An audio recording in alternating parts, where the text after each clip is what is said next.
Hello, very good morning to you. Happy Thursday. Welcome to a stream. Today we fly in the Accu-Sim Aerostar, the 600, and we're going to be using OnAir as we fly to, from, and around Bryce Canyon. Kilo Bravo Charlie Echo here in the United States, and it's just a nice place to be, do you know? And with OnAir, we progress through our new kind of career company, slowly but surely turning it into its own very airline. Loads of fun, and then a little bit later we must do the the preparing for our VATSIM flight this evening. We're going to be flying in the Inibill's A340, right? The big long fella with all the engines, as we depart out of Boston and we fly to Toronto way. Looking forward to that one. Oh, heck yeah, as the Canadians say. But I hope you're all keeping terribly well. From Tipperary, it's cloudy, highs of 13 degrees, lows of 10 degrees, with a little bit of rain and, you know, it's thrown in for good measure. But I had nightmares last night, I kid you not. I shouldn't be allowed to do stupid things. So I had a dream last night that I was in a plane, an actual airplane, an old general, I don't even know, it could have been a Cessna, but it was high and low wing. Anyway, I had to control it with my head. No, you shouldn't be doing things like that. I was like, why is this? I woke up all dizzy. But anyway, I hope you're all keeping well. Today, yes, back in our sim, finally a daytime stream. It's like we have had none this week. It's Thursday. But anyway, we'll jump on into it and see how we get on. It wasn't really a biplane. It was more like a plane. You know, it had no eye anymore. Right? But anyway, hope you're keeping well, lads. And this day brings you, you know, the excitement that is the day before Friday, which of course will lead us into the weekend. So yeah, loads of cool stuff within the world of flight sim, of course. There's updates left, right and centre. The Accu-Sim Aerostar from A2A just received an update, as did their Comanche, and there's other bits and bobs there as well. And I saw that they released a new beta patch for the PlayStation folks, and I think there's a new beta patch for Sim Update 4 coming out very soon. So it's all systems go. You know, it's flat out now, so it is. And what did I get up to? Do you know, I always play a bit of music on Twitch before we start. It always kind of sets the tone. It's amazing if a bit of music can kind of pull you out of a mood or put you in one. Right, depending on what you play. But I went... you know the way you do the scrolling through your phone business? So there it was last night, and two things came up and they're stuck in my head ever since. I forget her name, but there was a one, and she was singing, you know that song from Weedus, Teenage Dirtbag? Love that song, I always liked that song, right? But she's singing it as if she was like from Disney. It's the weirdest thing, right? And then, Jesus, that got stuck in my head. And then Avril Lavigne came up. I don't you know. I mean, I like music, right? And then Avril Lavigne is stuck in my head. So I said, right, there's only way to fix this. Friggin' Annie Lennox, you're up there now. She'll sort it out. And she did. So now we've been walking on broken glass this morning as we started off. But anyway, that's what goes on. Right, there's no cure for it. We just have to get on with it. These are the cards in which we have been dealt, and we'll right. But anyway, I also got I think I got more shampoo in my eyes than I did in my hair in the shower, right? Do you ever see The Simpsons when poor old Monty Burns, I bring you love, you know that fella, right? That was me earlier on out of the shower. Stupid thing. And then of all boxes, so we have our event coming up in less than 1 month. We're on the 1 month countdown to a Dublin meetup, and there's all boxes arriving to my house for stuff that I'm bringing to the event. And well, those are where we're going. You're going to get some very fancy swag now, I can tell you, do you know? So but I've no space for it. There's boxes on top of boxes. Just as well the missus isn't here. She'd go, absolutely no. Well, what's all the boxes? And I'm trying to hide them. Well, I say hide them, I'm trying to put them into places that they aren't, you know, an incredible eyesore.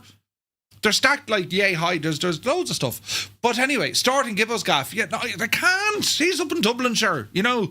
Plus, Gibbo's flat out doing stuff as well. Gibbo is going to have boxes. No, Jesus. Yeah, anyone flying into Ireland, I hope you booked a bag.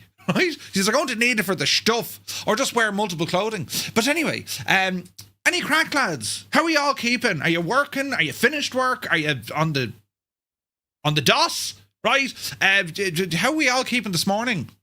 How has your flying been? Have you done much flying? Perhaps this is your first flight of the day, or even perhaps you haven't done anything yet. You're just about waiting, to get started. And if so, well, sure, we'll be jumping in now in a sec. Do you know, I've music over here, look. Yes.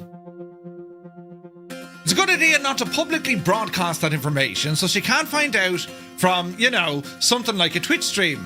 Oh, yeah, we're bulletproof here, Epic Fool. Concrete man. How did they know about it? We told them. Is this the secret committee meeting? Shh, it's a secret. But anyway, Spitfire RAF 100 is in the chat. Top of the morning to you, buddy. For awesome gamers here. Malky Mac, how are you, Malky? Sim Guy is in the house. Mac Vision, good day. The Impossible Face, welcome aboard. Soaring AJ. AJH man, hope you're well. 98 Vulcan, a very good evening. Admiral's Disaster Lounge, welcome in. Always wanted to know what an Admiral's Disaster Lounge would look like. I mean, what sort of a disaster did the Admirals have that brought them to the lounge? Or perhaps the lounge is a disaster. Who knows? But welcome in, buddy. Ian Fisher is here. Good morning, Ian. Hope you're well. Mr. Minimite, top of the morning. Martel is here. Good to see you. For Awesome Gamer, the weather, yeah, it's autumn. Fall. We're in the fall. Leaves everywhere, clogging up my drains. Carney is here. Good to see you. Rad Baron, what a lovely morning it is somewhere. Brilliant. Carney, a very good morning. I love the Aerostar. I have it 2 weeks now. It's great. It's so nice. It really is. Apache AH64 is in the house. Welcome aboard. Toombs is here. It's a cracking day here in sunny Derbyshire. Derbyshire. It's nice in Derbyshire. Is it nice? You can shag off. It's not nice here. Corn Wolf, top of the morning to you, buddy. Hope you're well. Captain Sickbag, good morning, Murph, and lads from the sunless southeast. Yeah, but sure, listen, Captain Sickbag, right? Even if you don't have the weather that you're most famously known for, you have the spuds and strawberries, right? I mean, it's silver lining and all of that. Do you know what I mean? But I hope you're well, bud. Hope you're well. Filthy is here. Good morning. What the heck did you have for supper last night? I don't know. I didn't have a supper last night. Maybe that's what the problem was. Stupid thing. But anyway, Idle Cutoff, Cambridge calling. Hello from Tipperary. Top of the morning to you. Stuart and Gibbos. Zitz, you're very welcome in. Mr. Minimite says, a handy tip for getting a song out of your head. Imagine listening to the end of it. If you don't know how the song ends, just make up the ending. DJs used to talk over the end of songs intentionally, so they would get they would get stuck in your head. Really? Jesus, that's mad, isn't it? There's buttons being pressed. Someone somewhere has done something fantastic. The Impossible Face is heading out, but then we'll be back. Nice. Filthy, 20 in a row. Thank you very, very much indeed, man. Northern Aviation, press the button. 8 months subscribe to the channel. Thank you very, very much indeed. That's an incredible support. Jesus, there's more of it. Now, lads, listen. We haven't even started yet. Janie Mac, Sim Guy has gifted 5 tier 1 subs here on Twitch already. To start off the day with 5 Savage. Thank you very, very much indeed. Sim Guy, what a legend. Semantic Warrior got one. Henry got one. Bedbug got one. Teratux got one. And Natcha. Thank you very, very much indeed. Legendary. Daza is here. Good morning. He says, morning all. Still suffering with this eye infection, so still unable to fly. I booted up earlier, but irritated the eyes, so shut down again. Ah, Daza, are you serious? Well, sure, listen, keep me abreast of what your intentions are, especially for next month. If you're not in a position, talk to me anyway, because you know what I mean. I'll send you out a bag. It'll be a printed photograph with me doing this with one finger saying, you could have been here. I'm only messing, but maybe I'm not. But keep well. Do you have eye drops? I have eye drops. Oh, man. Right now. So these are for dry and irritated eyes. Or maybe you have tired eyes. I don't know what would happen if I mix them together. Would that give me then a solution for dry, irritated and tired eyes? Because, I mean, if you needed eye drops to address dry, irritated and tired eyes, it's called go to feckin' sleep, right? But eye drops are a thing. if you're in this land of content creation, I never thought I'd need them, but you need eye drops. You know, Jamie uses eye drops, and I was like, I never got it. I was like, eye drops? He wears glasses, and I'm thinking he needs eye drops. But now I know. I don't usually wear glasses. I look weird in public. You know, this is me normal face. Ah, no, your man has eyes and ears, right? But in this gig, you know, you have to put on the glasses because they're anti-glare, you see. That's, you know, so my eyes don't get absolutely shagged and knackered after every stream. And then I need the thing, you know, put them back on. Yeah, it's mad, isn't it? It's like seeing a newscaster. This is the 9 o'clock news. But you see them out in a pair of shorts and tracksuits or a Hawaiian shirt. It's very strange, you know. But anyway, I shall be sure to let you know. Yes, prescription eye drops from the doctor. Jesus. Put one in one eye, one in the other, and then report back. That could work. They'll make you see sometime. Yes. It would probably give you superpowers. I've got hungry eyes. Yum, yum, yum. Status retired. Happy with my lot. Sunny here in Cambridgeshire. Societal cut off. That's a good status report. Right, you call them a glare shield. You could call them a glare shield. You could actually, yes. I'm wearing my glare shield. Very good. When I take my headset and glasses off, I look like Brad Pitt. Sure, listen. So don't we all, Dazza? You know.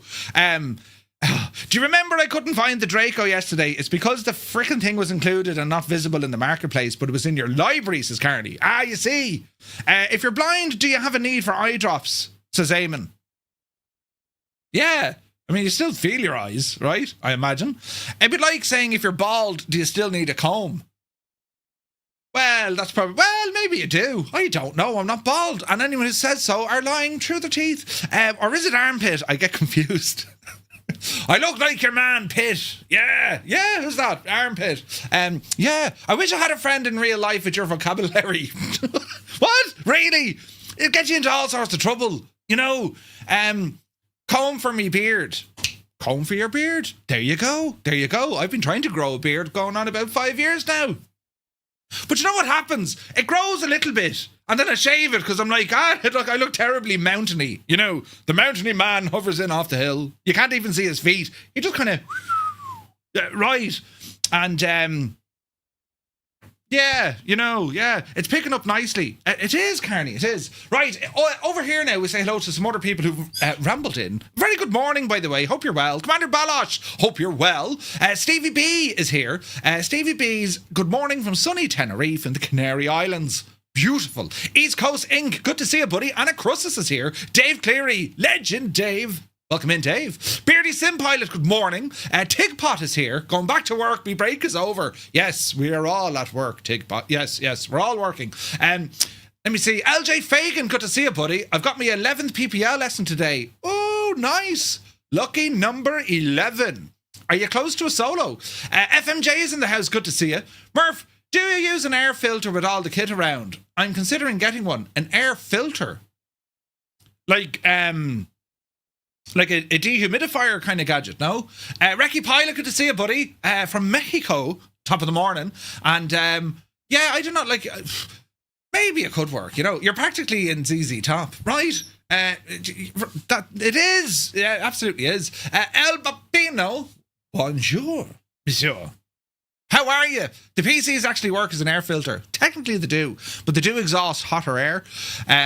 Dust is the biggest problem that you get in any gaming room, and you might be wondering why. The air, it's weird how the air works here. It's constantly taking, your computers are constantly taking in air, heated, and then they're pushed back out again, right? But dust, I don't know what it is. A lot of dust is made up from you, basically. So dust is the biggest thing you need to do the stuff. So for dust particles, no, there's no need for a filter. Like, your PCs are doing a lot. I have many a duster though. Like, since last night, I dust before every stream. I come along and I dust, you know, because you'll find dust, right? And you're only talking tiny bits. But by the end of a stream, the next day, you know, you see a bit of dust. Do you know what I mean? Ça va, très bien. Ça va. Très bien. Toom says, I got a big air filter cleaner, not looked back, it cured all your allergies. Really? Yeah, I've been very lucky. Like, I've never suffered from allergies or hay fever or any of that, you know. At least that I know of. If the pollen's particularly heavy, I'll probably get a bit of a sniffle. No harm in having an air filter. Yeah, I've looked into them. Like there's things there are certain things you can put in your rooms, like you to see them. People, these salt lamps, right? Now I don't necessarily like that because now you've salt going into your PCs and whatnot. But there are things you can get. Like I've an aircon unit which now lives here. That spent the entire summer in the hallway with the exhaust venting into the sitting room, up into the chimney, and away she goes, right? And with that, there's an air purifier in that because it's condensing. So there's there's a humidifier in it, there's water tanks in it, and that's giving you clean air. But apart from that, like I have a fan above me, and then I have air vents. So it's enough. Like it does get hot in here, but like this kind of weather, anything under 15, anything under 15 degrees Celsius outside, in here is always kind of bang on perfect. It always holds about 20 odd degrees. In the summertime, here can get up to like it's nearly been 40 degrees in here before. Like you can't operate that. You're sweating. That's it. You're roasted. And then when it gets very cold in the winter, I'll turn the fan down onto one setting, and it's still quite warm in here, so it's quite good. Positive air pressure displacement only costs $1 squillion. Yeah. Hay fever tries to kill every summer. Yeah. Like the missus and my son, they get hay fever. My son more so. He suffers badly with hay fever from time to time. He does be smothering, El Bapino says, I have a question. In the 2024 aircraft menu, is it possible to disable planes that I don't fly with and only have planes that I fly with? Is it possible? To an extent, it is possible, right? So disabling aircraft, you have to go into your, what's it called? Your own content, so your content manager, and you can only disable first-party aircraft. You can't disable a Sobo aircraft, which is a pain because that ES30, like the Aero, I don't like that plane because it sounds stupid when you're in multiplayer, and you can't disable it. You know what I mean? Recce Pilot Flight Crew subscription. Thank you very much indeed, buddy. Over on YouTube. Cheers, man. So yes, you can do it going in. So you go into the marketplace on the main menu, go into the marketplace, tab over one to your content, let it load up, and then you can go in and you can filter to see what's installed, and you can disable them.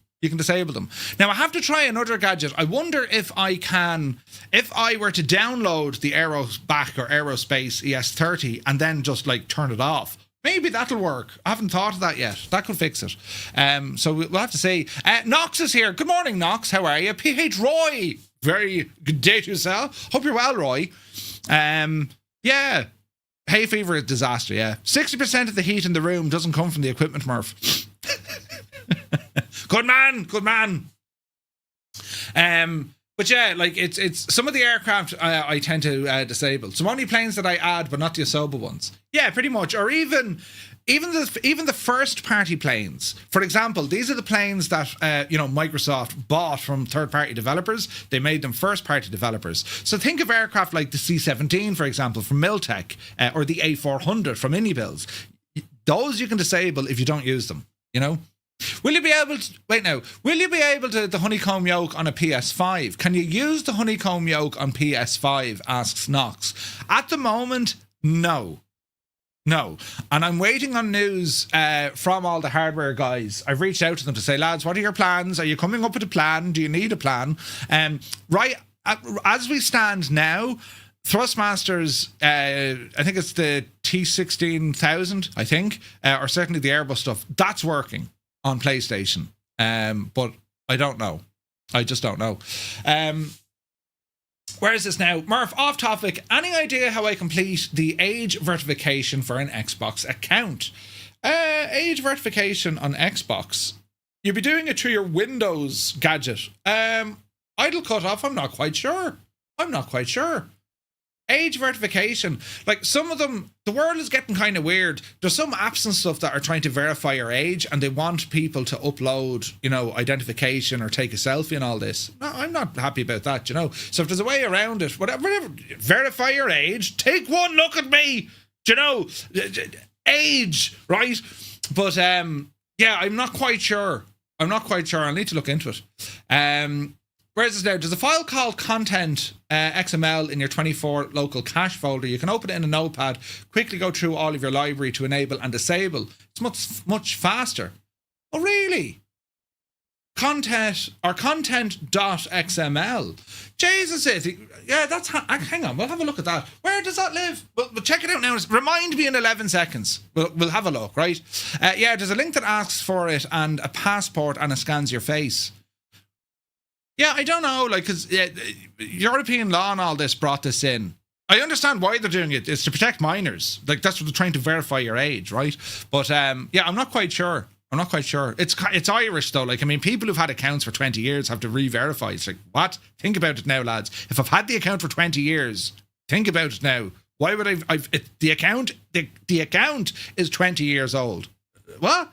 You know what I mean? But anyway, Xbox emailed me about verifying my account. I've had it since 2004. Toombs, right? So Toombs has an Xbox account for 21 years, and now they're saying you need to verify this. Someone somewhere needs a kick in the left ball because it's like earth calling. The world gets like this every now and again. Do you know what I mean? The world just gets, people come up with, I have a great idea, you know, and then they're like, what? Makes no sense. Surely there's not many miners anymore. There's a few out there in outer Mongolia. There are, Eamon. Oh, jeez, there is. Is 40 in Irish actually 60? 40's a bit set. Wait, hang on. What? I'm 40. You having to go with me? I'm 40, lads. Jesus. That kind of snuck about of nowhere. I always felt I was in my 20s, you know. I'm still in my 20s, sure. Yeah. Granted, the knees are sore every now and again. My back is sore. I like my afternoon naps. But apart from that, I'm still in my 20s. Yes. Brilliant. Who said growing old would be easy? Where's this now? You heard the same. Yeah. No, they closed most of the mines in the 80s. Great bunch of lads. Zit, we'll have to check that. I want to go in and do that now, actually. So anyway, let us go to another screen where we can press buttons. And riot. Daz is 50. Are you 50, Dazza? You don't look 50, mate. I know I'm a sweet, handsome talking divil, but you don't look 50 at all. If I were to put an age on you, Dazza, I'd say you had just turned 40. So you're doing well. Not Real is here. Good to see you, buddy. Right, now, let's have a look. So it's in a folder. So if I do this, right? And here's like our first tip of the day, lads. Our first tip of the day, always create a shortcut to your flight sim stuff. It just makes life so much more easier when you're going in to change things, right? So Zit is saying there's a file called in your 2024 folder. Now, where does that reside? Because if we go into local cache, and we're going to look for content, which is here, and we're going to edit this cookie with a notepad. Here we go. So what we can do here, community Navigraph activated. So user disabled. So what we would change, what do we do with this? Do we active equals activated? You want to be careful with this now. Asoba 103 small wheels livery active equals user disabled. So user disabled is the command that will do, right? Just change activated to user disabled. Okay. Now the problem with this is there's 250,000 lines of code here. So be careful. So if we do control and find, and it's the aerospace, is it? No, try the ES30. No, aero back. What's the name of that stupid thing? Aero something. Put in aero. Right, aero tow, aero 45, aero cache, aero shark, aero soft. Oh, Jesus, we could be here for a while.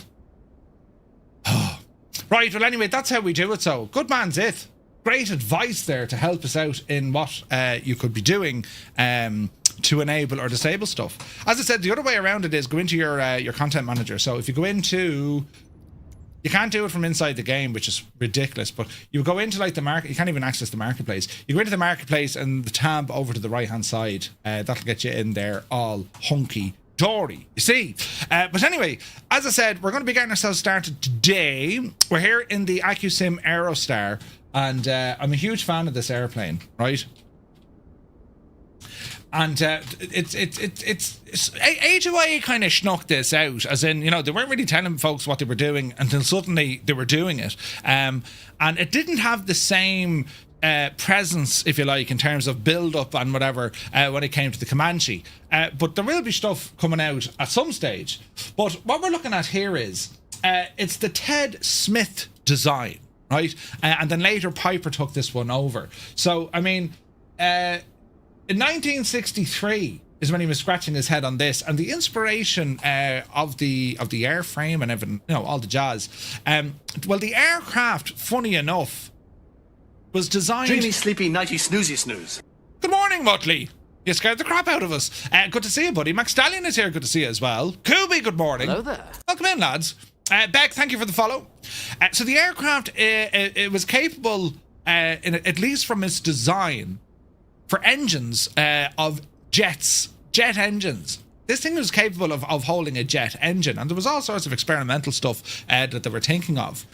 And when you look at this airplane, when you look at the comparisons of the twin-engined aircraft that we have available, and like, in realism, you're probably going to lean more towards of what's, the existing twin-engine aircraft that are in the sim of a very high fidelity. You'd have to be looking at Black Square. So if you were to compare this to something like the Duke, for example, right?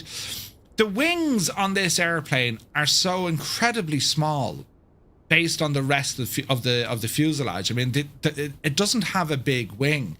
I mean, if you compare the wing on the Comanche, for example, that's a huge wing area, massive, relative to the fuselage. This plane, sitting on the ground, looks like it's doing 100 miles an hour. It's just a fast, sleek-looking airplane. And it was actually built, as I said, Ted looked after it, Ted Smith looked after it.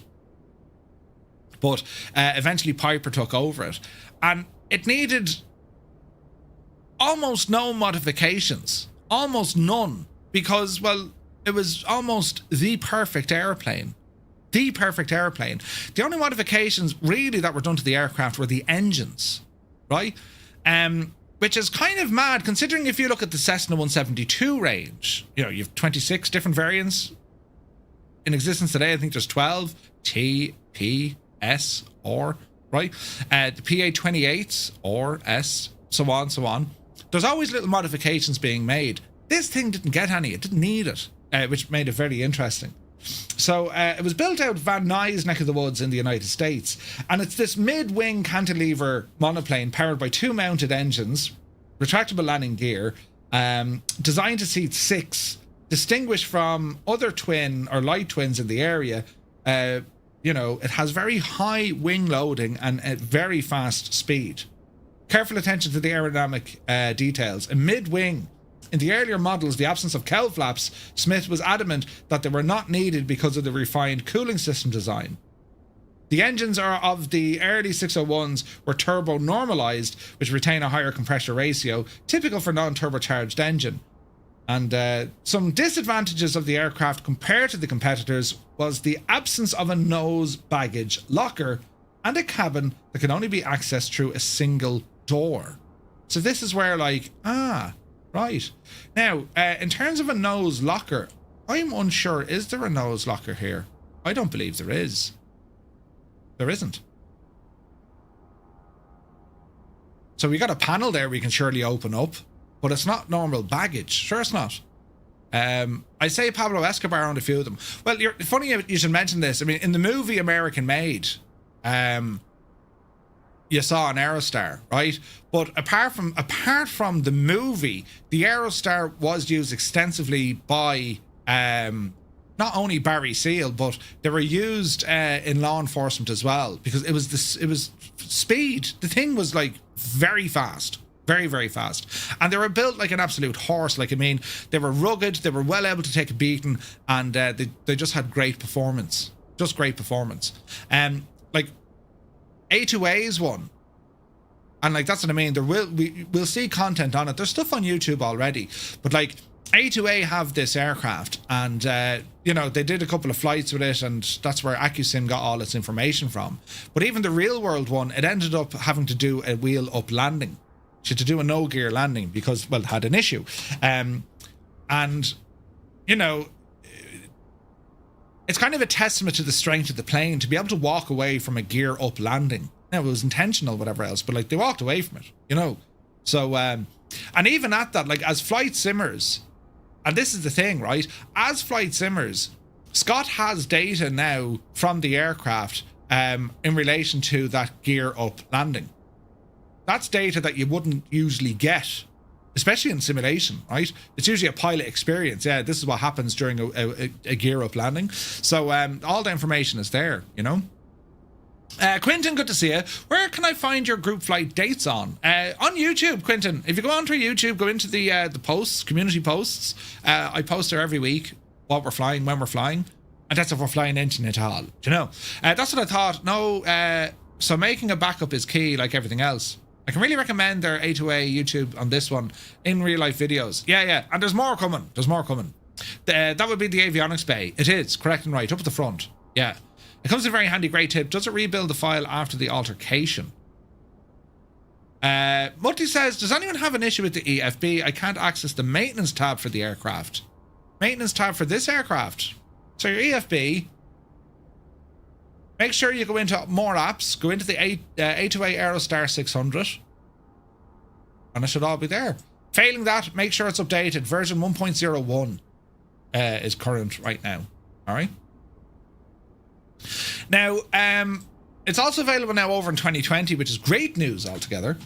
But the Aerostar held the speed record for the fastest twin-piston general aviation aircraft. It was capable of speeds up to 220 knots, which is friggin' nuts, right? And yeah, just absolutely mad. It was a dangerous aircraft because of the speed. It made it dangerous. And there's one thing which is absolutely nuts. People automatically think twin engine, I've redundancy, I've an extra engine if things go wrong. And there's some truth to that. However, could you imagine, right, losing an engine on takeoff in something like this? You're shagged. They're extremely dangerous because think of the reactions then from the pilot. What do? Do you feather the prop? Do you kill the mixture? What do you do? And not only that, now you have to affect the counter yaw, right? So it's pretty mad. Yeah, actually 220. It's crazy. I really like the fact that the view is not blocked by the engines. You can see the ground from the cockpit.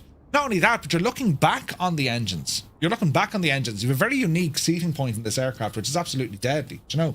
But look, I think it's a gorgeous airplane. Where is this one now? It's the crew, one crew, carry 5. It had the Avco Lycoming T10 engines, flat 6 counter rotating piston, 350 horsepower. Rate of climb 1,800 feet a minute. She can go up to 25,000 feet. It can fly 1,000 miles, and as I said, it can cruise at about 220. Aircraft similar to this. Your Aero Commander, Beech Baron, Cessna 310, of course, and your Seneca, PA-34 Seneca. That neck of the woods. They would be very comparable to these sort of machines. You know what I mean? So, we're going to go flying in this today. I was interested, but there's a Black Square Baron Bonanza pack soon. My poor wallet. Yeah, so choice is hard when it comes to these aircraft, right? They're all doing the same thing. Like if you were to compare the Aerostar to the Comanche, they're both coded to the same level of detail. They both have that oomph about them, right? Is my screen a bit dark? They're both very good in that regard. I think it's just kind of user preference when it comes to these aircraft. It's user preference. Do you want this sort of plane? If you can get both, get both. But like, it needs to lean in on what sort of an experience do you want. The Aerostar is a very unique aircraft. You don't see too many of these things, and that's what I like about this. But you know, is it capable of cross-country flights? Capable of carrying a useful load? Capable of getting you in and out of trouble? Absolutely. Absolutely. Very good. You know. So we'll see what the story is here. First thing, I always step on the ball, then identify the dead leg, then feather the dead side. That's how I go. Real sim pilot? Yeah. We can imagine the speed in which you'd have to do it, you know. Black Square, not even a choice. Have all their steam gauge airframes. I look forward to the airframes in 2024. Yeah. Pretty cool. Sunjammer, good morning. Yeah, the Black Square stuff they're cool, man. I'm looking forward to those. I am looking forward to those. So what we're going to do, we're going to jump into our aircraft. We'll do a quick pre-flight, and as I said, we're going to be using OnAir this morning. So let's get our tablet up here, get the door open, get some air in, and let's have a quick look at our options with the aircraft. So cabin heater should be off. Everything else is cold and dark. Cockpit persistence, yes. Realistic brake, realistic steering, I've turned off. I like using my rudder pedals. Tablet volume, that's grand. Advanced options, wear rate, failure rate, turbulence, that's all grand. It uses its own turbulence, which is brilliant, you know. Yeah, Carney, very, very interesting. Yeah, very interesting. Fuel and payload. Let's have a look in here. So that's going to be managed this morning by OnAir. So we don't need to worry about that just yet. So we'll hop on out and we'll do our walk around. Isn't that probably the handiest thing? And we shall see where we get on from that. You know what I mean? So let me see. How do we do this again? Walk around. How do I... I'm after getting lost in myself. Where do we do our walk around from? Wasn't there a button for it?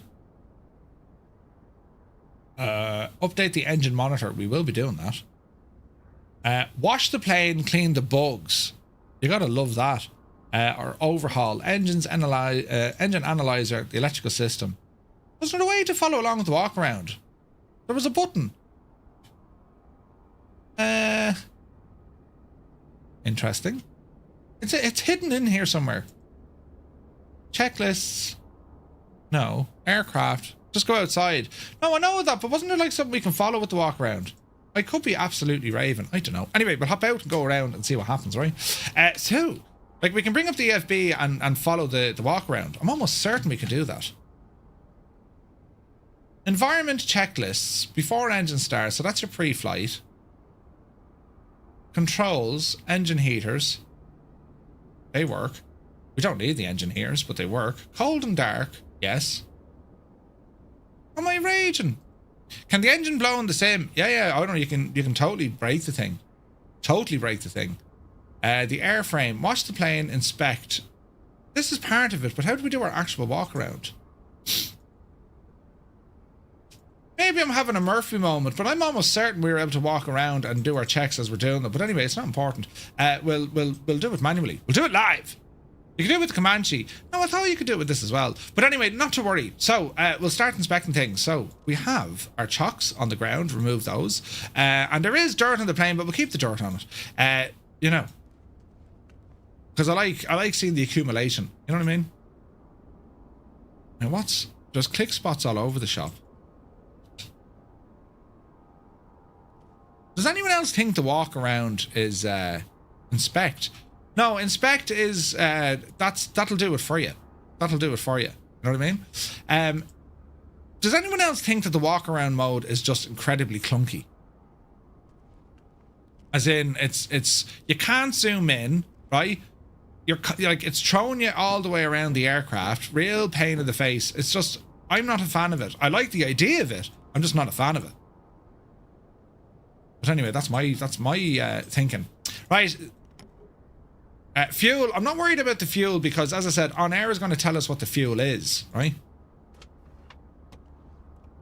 We're just having a quick check around the aircraft to see all is okay and we've no friggin' vapor or water in our fuel, right? So let me see. We'll go ahead and check this fella.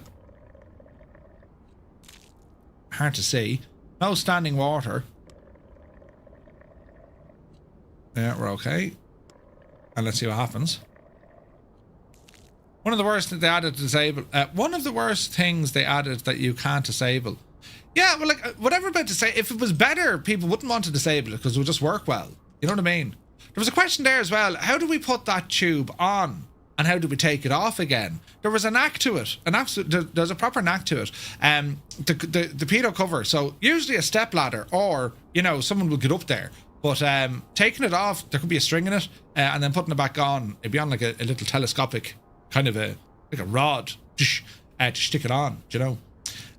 Right, we do have all sorts of like when you look at the airplane and you look at all the fittings on it, you know, vortex generators and all this kind of stuff. Like there's a lot of cool stuff on this airplane, which is only gorgeous, gorgeous. Let me see here now. Chocks, flaps, aileron, fuel tanks I'm not too worried about because, as I said, we're going to be doing this from OnAir. Now, prop, right? According to my little book, the prop isn't in great condition, but there's nothing on it that I can see, right? And there's like I can't really tip or tap at it. Engine oil we can definitely get in and mess with. The impossible phase, take a fierce handy. So we'll double check our oil here as well, because if we are low, we'll have to top it up. Just under 9 quarts. We'll probably throw 10 into it. So close that up. And we'll jump inside and then see what the story is. So wheel at the front, lights, bays, tie downs. That's all relatively okay. Right, we'll jump in and see what the crack is here now on our tablet. So it's telling us, yeah, there is an issue with the prop on the left side. The propeller has a lot of time on it. It's not holding its speed as well as it should. Ooh. Now we can fix it, which is easily done. Engine, so we'll go into the we'll go in and check our engine oil. So oil level, so we're going to go 10 quarts in both sides, right? Engine 1 and engine 2. There we go. All right. And well, we know when we go to start up the machine how she's going to sound. All right. So what we're going to do, we're going to come down here to OnAir Company. I probably need to start it up. Here we go. And we're on the ground here at Bryce County, and or Bryce County, I think it's called, Bryce Cavern, and KBCE, right? KBCE, Bryce Canyon, I beg your pardon. That's the name of this airfield, right? So this is going to be our base of operations. It's a pretty little airfield, this one. Very basic. There is fuel on site. That's what we want. We're going to load into Crash Logistics. OnAir have been making updates in the background. Everything's working lovely so far. And well, we're going to go into our dashboard. Now, we do have... Remember, we hired a pilot, right? He's doing his stuff. Hukalaya, good to see you, buddy. So we have... let me see. We'll go into the logistics center. We also have our own pilot, so we can take on kind of multiple flights, right? So we're connected to the sim, and we can do cargo and passenger transport, or we can do medical. We'll go cargo, and let's have a look from here, right? Apart from the latest update, it mucked up the job searching. Did they fix that though? I was reading on the Discord they had an issue, and then they got it sorted, I think. So here's a job that's going to take us out to Eli. Is it Yelland Field? That could be kind of nice. 159 miles, nice sweep across. Got some nice interesting terrain to cover. Let's have a look at this one. So we're taking, it's a wedding party, 2 passengers and a couple of PCs. That's a nice little flight. We can certainly do that one, lads. 1900, right? Here's another one, but that's 700 miles. Film crew and steam beans for 700 miles. Jesus. Oh yeah, that's a flight and a half, look. That'll take us the day. Do you know, I think that first one is kind of nice. So Kelly, K-E-L-Y, similar looking airport or airfield, look. Okay, so we have a small little terminal down there. That's grand. Taxi, that's a runway as well, look. How narrow it is. That could be a nice little flight, nice terrain. I think we'll do that. So let me say, we're going to say, yeah, give us that. We shall take this flight for us. And let's see here. Show the legs or fly now. We'll go to fly now. And let me see. We're going to load up all our folks. We're going to go 80% with the aircraft fuel. We'll top it up here at our home base, right? What else do we want to do? Destination is here. And if it all goes wrong, just take us back down to Bryce. All right, that's looking good to me. We're going to validate our payload on our fuel. Now, UTC offset. So we want this to be set early in the morning. 0755 in the sim. Let's do that. Info's hidden behind Garmin. Oh yeah, look. Good man, Murph. Right. Wait, everything should be set now straight into the aircraft. And we have all our details over here. So if I start tracking, this should work. So we're going to be flying up to KELY, right? So we'll give this a second. Yeah, she's connected. Lovely. So we're going to move OnAir off to one side. And as we're sitting here on the ramp, that's the weather and the time of day. That's all looking tickety-boo. And we'll go back into Garmin here because we'll put in our origin KBCE. If we can type KBCE, Bryce. And we're going to head up to KELY. Here we go. Looks very good to me. Create the trip. Alternate destination, optional, KBCE. We'll come back to Bryce if it goes wrong. Activate. And let's see what happens. Peace Spawn, good morning, buddy. Hope you're well. Okay, so it's not too far. This is going to be a nice flight. Select ownership. We are a low wing twin engine. Here we go. And that's where we're going to fly. Now, looking at the weather, well, we can see. Bit of weather. Internet, that's okay. Internet, that's okay. And then the weather. Yeah, we're looking pretty good. Get terrain out of there. Just give us a better idea of the weather. Meters, actually where we're heading to, Kelly. Let's have a look at Kelly. Let's look at the weather. Winds are calm, ceiling 2100 feet, visibility is 9 miles. It's light rain where we're going at the moment. That's what it's telling us, so we'll keep an eye on that, right? But where we are, we should be fairly okay. So from Bryce, we're going to say, right, what's your story with Bryce? VFR conditions, that's what we want, all right? And what else do you want to do here? Let us look at the airport proper. So from Bryce, we're going to say best winds, the runway for takeoff, 03. So right in front of us. That's where we'll blast off from. All right. So I'm happy enough with that. So next up is going to be getting this aircraft now up and running. Close this. There she goes.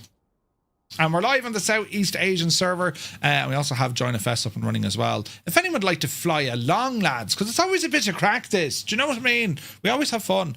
What is the iPad tool? So it's using Garmin Pilot. Garmin Pilot, effectively, with the aircraft, which is super duper. Right, let me see. Parking brake is set. Wheel chocks, that's all off. That's all off. Grand. Right, disappear the tablet here for the moment, and we shall get this machine into action. So prop and controls. How many times has this aircraft friggin' WASM crash? Is it paused? No. So my controls aren't working, although they are kind of working. So it's my controls not working. Interesting. Let's see. Let us see. Mongoose. Let's see, friends. Sometimes they work, sometimes they don't. No, that's dead.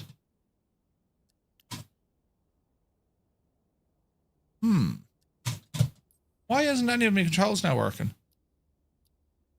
Very strange.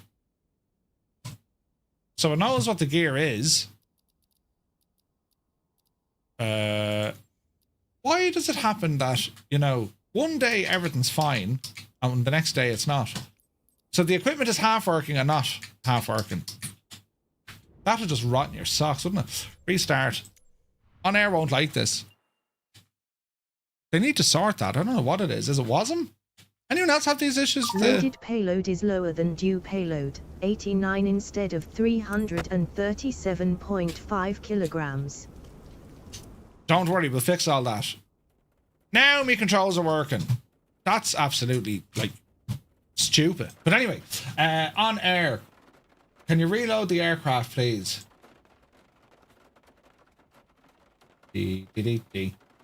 Loaded fuel is greater than due fuel, 66 gallons instead of 139.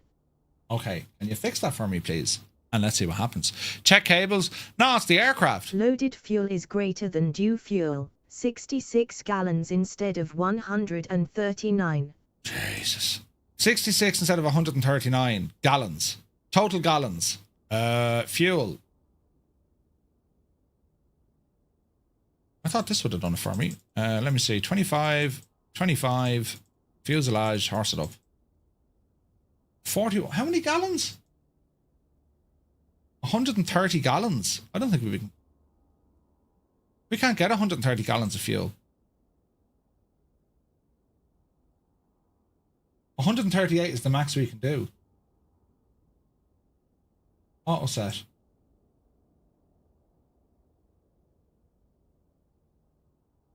Loaded fuel is greater than due fuel, 165 gallons instead of 139. Anyone else lost? The fuel and cargo wakes are pretty much tight when setting up in the sim.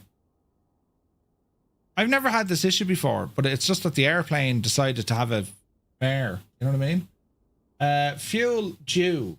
So the sim reckons there's 150. Okay. Total weight. Put it into kilos here for a minute. 377. Fuel 469. So this needs to come down right a bit. 175. 175. Now that should work. This should work. Does OnAir also work with X-Plane? It does, Roy. It does. Loaded payload is lower than due payload, 89 instead of 337.5 kilograms. Why didn't you load it for me? Auto set. I'd say the problem here is the Aerostar. Loaded payload is lower than due payload, 89 instead of 337.5 kilograms. Baggage. Right, I reckon total 343 grand. Right, go with that there, Jemima. We're now loaded. It did it fine itself, and then it kind of said, no, I can't do this. Let's see what happens now. Right, we're alive. We're alive. Right, plane. Is it still working? Yes, it is. Stupid thing. Okay, we're good to go. What's going on with the weather? What's going on with the weather? Should be live. Live weather. And then the time of day. Oh, OnAir set that. Do you ever have a feeling things aren't working as they should? OnAir should be overriding this. There we go. Thank you. Right, let's get into that. It was just the airplane, lads. Right, let me see. Gear is down. Flaps need to go to neutral. Everything else here. There we go. We're looking good. Battery on. Yes. Lights. Now we're threshing. Alternators. It's not the plane. It's the pilot. I know, but like it's you know, sometimes things are just perfect, and then other times they're just like, what? But we're good now. All is good. Hydraulics. Let me see. The blower is on. Turn that off. Auxiliary hydraulics are okay. Fuel booster. Right side are going to go with first. I'm going to prime this engine for a moment. I'll give it the hockey here as well. Okay. Consider that primed. And let's see what happens. We shall say, I've no window. Clear prop! And let's see what happens. Are we ready?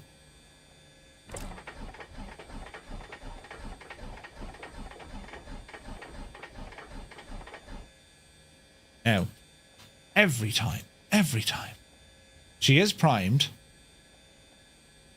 So it can't be a question of mixture. There she blows. Your flight will be monitored until you land and shut down the engines. Okay, left side. About 4 to 5 seconds of prime. Yeah, your altitude is going to have an impact, of course, of course. Okay, so in you go. In you go. And let's try the left side. Clear prop.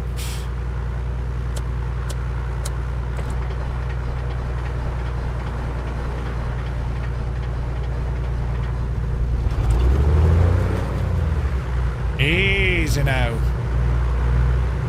Beautiful. All right, we got to go start both engines. Get those alternators on. Got to take the pressure off the battery.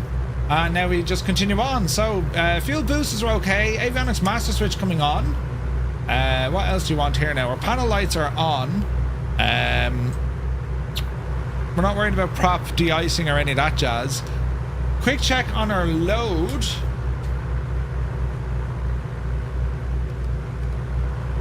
Okay, we're looking good there. We're looking good there.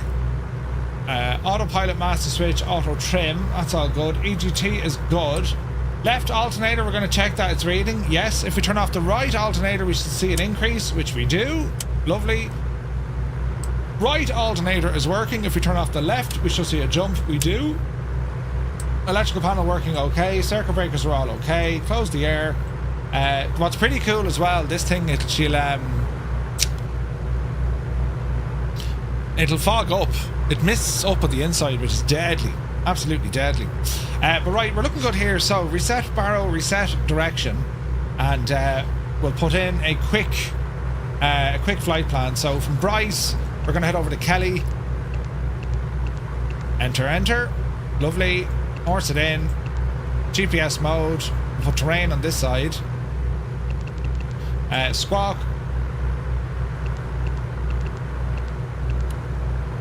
Depends on the aircraft. I usually turn the alternator on with the battery switch, but it depends on what you're flying. There could be a reason why not to do that. You know what I mean? Cabin lights, yeah, we want those. What else do you want? Landing lights, sure, we'll stick them on. Keep the strobes off. Autopilot master switch on. Trims are on. Let me see, off, on, heading. That's all looking good there. Cabin air temperature. Keep it in degrees Celsius. No steering, gonna look after that ourselves. Test button on the autopilot panel, RL Century 4. And what else do we have here? Temperatures and pressures. Gyros looking good. Fuel looking good on both sides. Fuel flow, very low. Props, small little difference between the props, but that's my doing with the mixture and so on. So we're looking good there. Okay.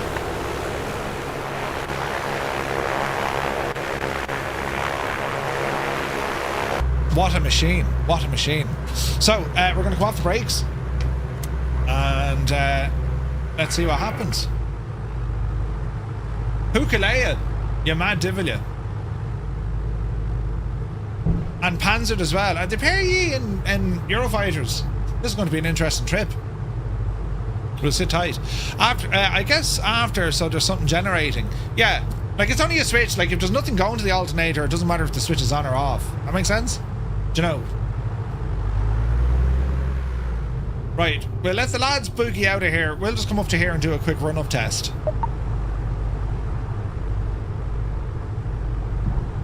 And, well, we'll actually do a run-up, funny enough, right here, because we're kind of pointing into the wind, right? So, apply the brake. Temperatures and pressures will be coming up anyway. Increase a bit of power. All sorts of shaking. Alright, about 2,000 RPM. Let's go to the mags on the right side. Left mag, there's the drop, back to both. Right mag, there's the drop, back to both. Left engine, left side. There's a drop, back to both. Right mag, there's the drop, back to both. Now we'll cycle the prop. There's one. Dropping RPM. Second one, we're looking for an increase in manifold pressure. RCB. And then the third one, we're going to be checking for our fuel flow will drop. Alright. Looking good. Great sounds in this plane.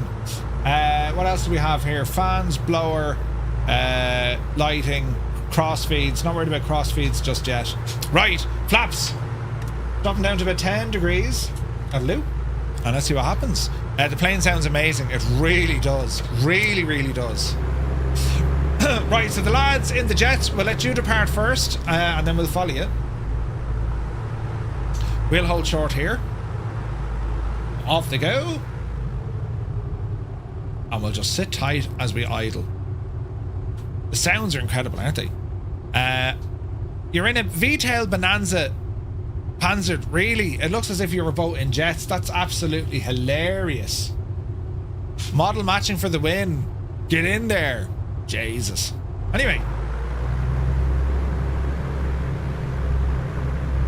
There goes Panzers. We'll let him dive out ahead of us. Hey, Brett, good to see you, buddy. Hope you're well. Happy Thursday, man.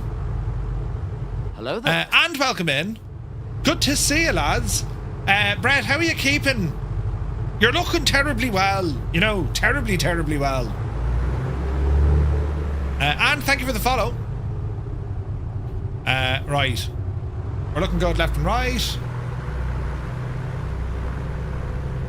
All is well in the realm.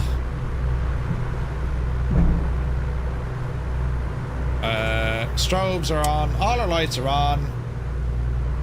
Peter, he can come on here as well. Alright. Alright, let's just sit tight for a moment. Last couple of checks before we go. Looking good, looking good. Put the boosters on for takeoff. Blower. 15 degrees in here, that's okay. We shall put our heading indicator to runway heading, because the autopilot wants to do autopilot things. We have it off, it's on heading and attitude mode. We'll do that after takeoff and see what happens. Yeah, 2 weeks off, you should be looking well. Brilliant, brilliant. Right, in terms of our manifold pressure and mixture, I'd say we're good. Power coming in. Alright lads, we're walking, talking and squawking. Off the brakes, let's go flying.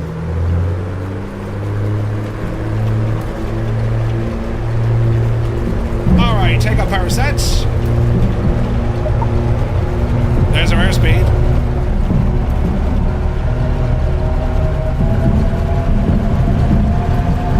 Alright. Man, the sounds.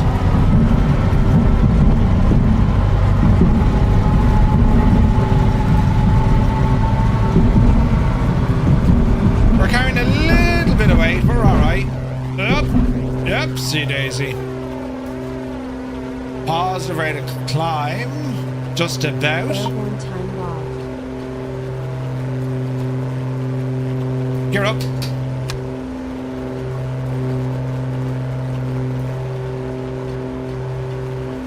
Watch the airspeed.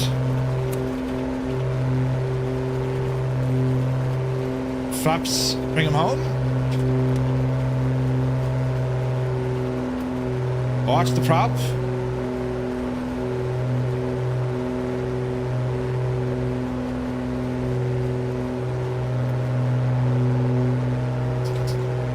There's about 110. Bit of trim now. Lens cap on the PC. Alright, there's 120. Just shy of 1,000 feet a minute in a climb. Hey, Naughty Gnome, good to see you, buddy. Hope you're well. Easy now.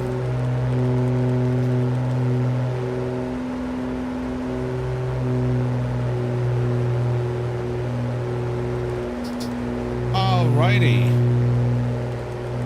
Okay, we're looking good. Beautiful views here around Bryce, isn't there?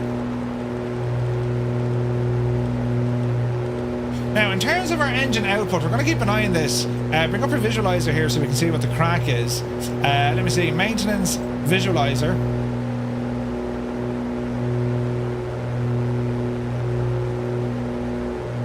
So that's the engine one.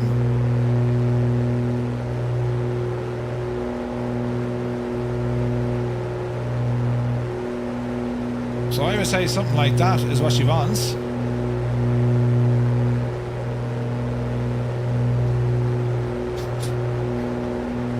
Bring those temperatures up a little bit. Speed is coming up a little bit. Man, look at that view there.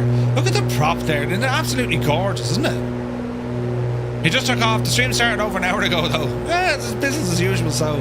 Man, look at that for a view. Isn't that stunning? Gorgeous. Right. So far, so good. I think that's optimum power right now for the moment, so we'll see. Now, let me see. Other things you want to do. We'll come on down here. Fuel pump's coming off. Pitot heat is already on. That's okay. Landing lights, keep them on. That's okay. And we'll start straightening up here a little bit. There's 10,000. Bit of trimmage.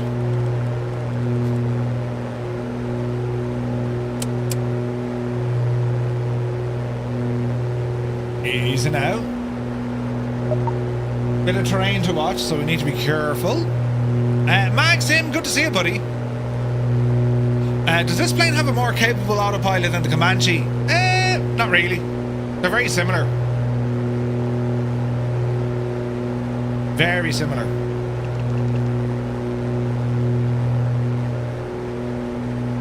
So autopilot. Let's go ahead and lock this on.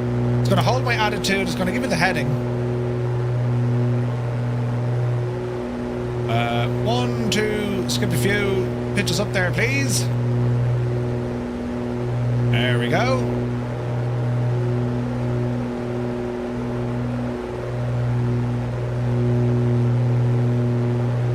Let's get a bit of attitude dialed in. There's high terrain here. I'm just trying to watch. Just here. So we probably want to fly around that first. Wasn't there a button on this for headphone simulation, or am I raved?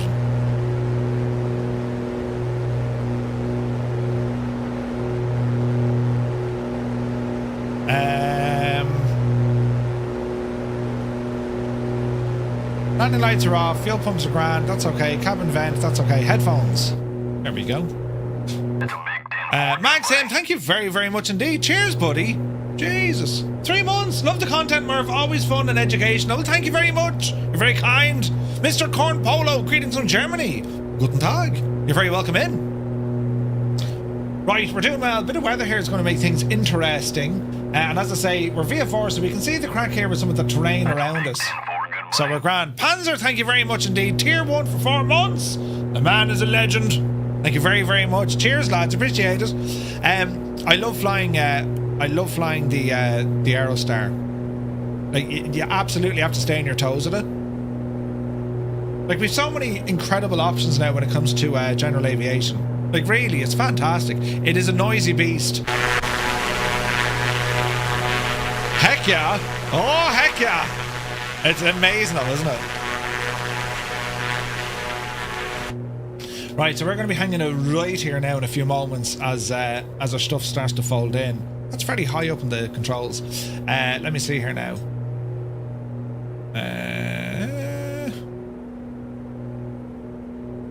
So we want these little lads to align up. Now, should that not be getting a GPS signal? No? Interesting. Either way, we're going to be turning right, and we'll get onto that magenta line as we fly over uniform 55. And we'll see what the crack is here then. So we're climbing. Let's lock in altitude. And we'll dive a little bit to the right-hand side. And so far, so good. So far, so good. And let's see what happens. So, see who rides a Harley Davidson with aftermarket pipes. Oh, do you? Brilliant. Aerostar gets hotter engines quicker than the Comanche. Oh, yeah. Oh, yeah. Right, we're looking good here so far, though.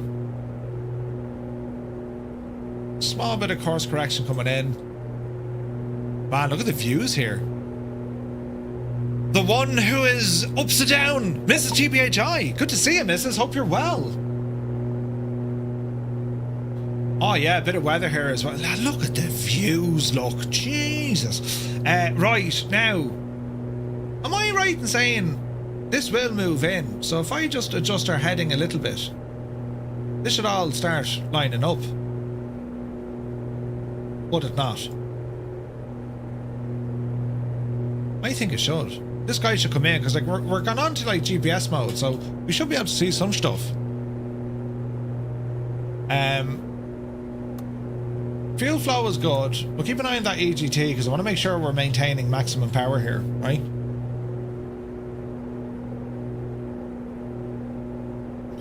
Is that gadget moving? I mean, I think it is.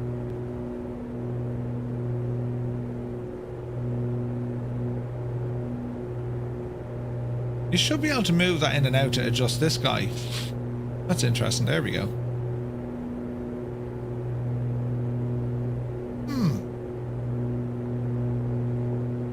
-6 degrees outside. Want to watch the owl icing. Is there a switch needed to couple the GPS? Once you have it on CDI and you're going by your nav stuff up here, you should be fairly okay. Then you have heading and GPSS. GPSS is a different kettle of fish though. You know.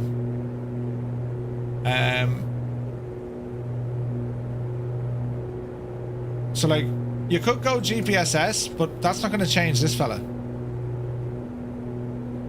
Your GPSS, there's a different kettle of fish. That's not like just GPS mode. She's a little bit different. Little bit different.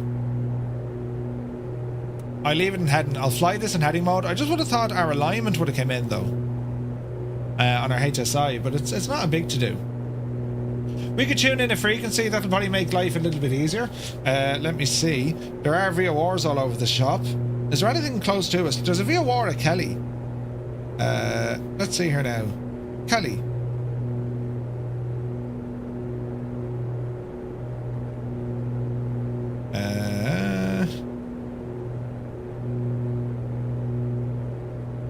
Frequency 1139 or 5. See, that is coming in, but you know, 1139 or 5, 1139 or 5. Horse that in. We go by nav now, right? Let me see here now. So nav frequency 1. We'll go VLOC. If we turn this guy, will it detect it from this range? It should, shouldn't it?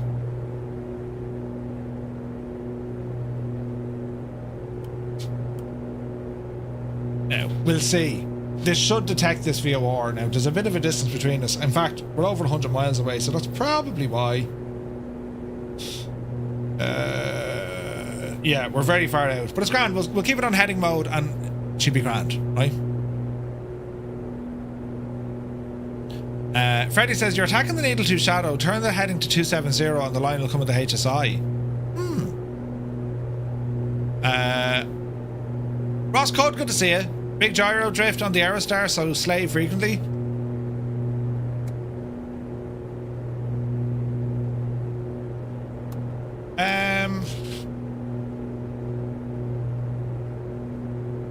I think we're good. We're going to get... It's reading nav 1, right? And I can go by heading at the moment. For two reasons. As soon as I start picking up DME information here, we know we're laughing. We know now that we have the right frequency and we can go in and have a listen to it and all that. But yeah, I think what I'm trying to figure out with this, I mean, that's all fine. I'm just waiting for this guy to come alive. And it will come alive. So yeah, we can keep that on, say, 270. Well, we can go over this way. As soon as we get that signal, you'll see the drift, right? Should be fun. Look at the state of the views. This is very pretty. Got like a bit of ice starting to form there, look. There is a bit of icing. Now we can blast that off fairly quick. Cabin heater. Now, what's our temperature in here? Up J's is only 2 degrees. They won't be liking that. Cabin fan on, yes. The blower is on. Turn the fan on full whack with the heater. And that should start coming up itself. Let's see what happens. Top Gun Lenny, good to see you, buddy. Yeah, the view not blocked by the engines, it's a huge thing. And it's so nice to be able to look back on the engine, isn't it? Like, it's a very few aircraft give you that. Which is gorgeous. Absolutely gorgeous. So we're looking okay here. Even though we have interesting cloud cover. This should be fun. Do we have terrain on this fella? Shh. We're okay with the terrain. 133 miles out. 1139 or 5. That's our nav aid. And once we start getting some information over here. Elapsed time. To be honest, we don't need that. Ground speed is what we'll want. Now, we won't be able to show us ground speed until it knows the distance from or distance to. So we'll see what the story is. Do you use the tree mod for the sim? I don't. I do not. That's interesting. Now, a little bit of build-up of ice just on the glass. I can see one or two tiny spots on the wing and on the prop. Nothing major though. Could you track Bryce Canyon outbound? I could track Bryce Canyon. Yes, I could. I can get an outbound radial from Bryce. Probably the outbound on, let me see, 36035, but 340 maybe? Oh no, more, maybe 290. Yeah, we could do that, Malky, yeah, 100%.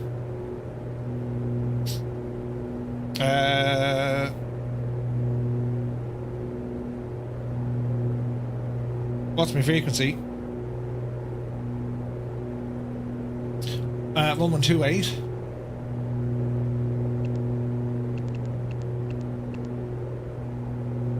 .4, so we want to get our radial of, what did we say, 290?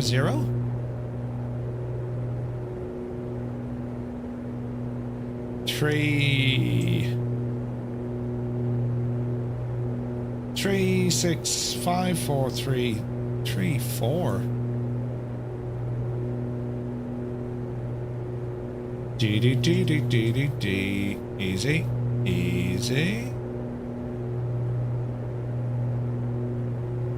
Alright, there you go. So we're talking what, 310 or 30.5, give or take. It's not perfectly aligned. So that's our outbound. So we're going to see that increasing, right? We're slightly off of it.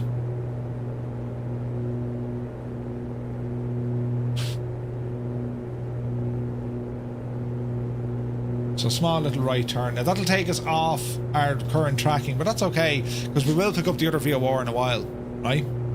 So this is going to give us ground speed of 178 because it's able to time the distance moving away from the last nav aid, right? Just I'm worried about this ice. I don't necessarily need to blast our prop de-icer yet. Like, it's only very, very light. Very light.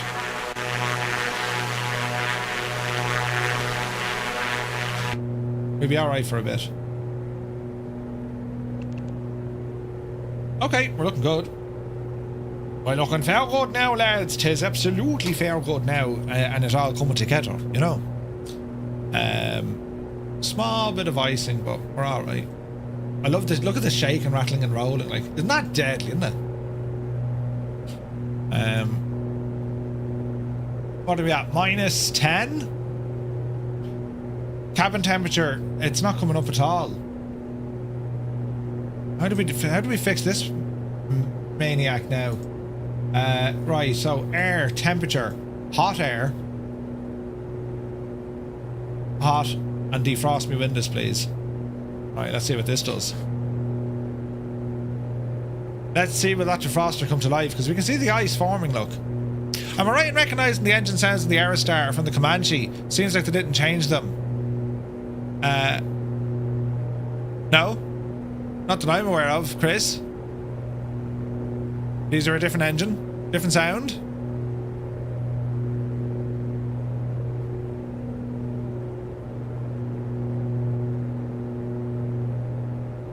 Rather different from Eli in England, Eli in Nevada. Yeah, 100%. Right, 1 degree. It's starting to come up a bit. EGT is looking good. We're still not close enough. If we were to swap this over, any read yet? No. So we'll keep the outbound. I'd say the outbound up to 50 miles, I would think.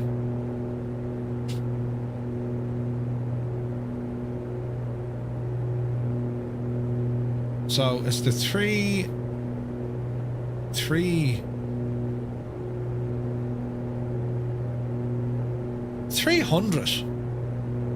That'd be the right one to do. 300 but right one to do.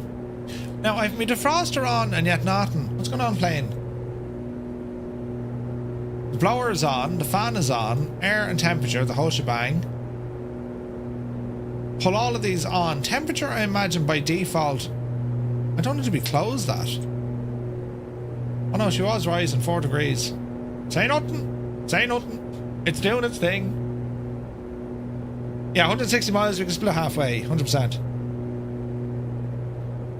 It's just interesting with the ice. Like, we do have a defroster, but like, it's not anti-ice. You know what I mean? See the ice now forming around the intake there. It's cool. Like, small bits of icing is okay. It just adds weight to the aircraft, effectively, right? Especially if it's on your leading edge and your props. But if you start getting more, it blocks the airflow, and you're into neck of the woods. You know. Now we do have a prop de-icer, cabin heat and cabin fan. They're all turned on. And have the blowers on, and it is getting warmer in here. We're up to 6 degrees now. That'd want to be closer to 20 degrees to start clearing this stuff off the... there's no vents up here, I don't think. I don't think there is.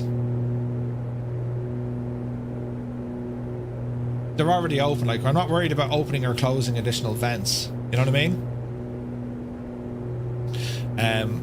But yeah, we're looking good here, lads. We're doing a healthy speed as well. It's a great machine, isn't it? Aha! We have live! So she's picking up Eli's VOR.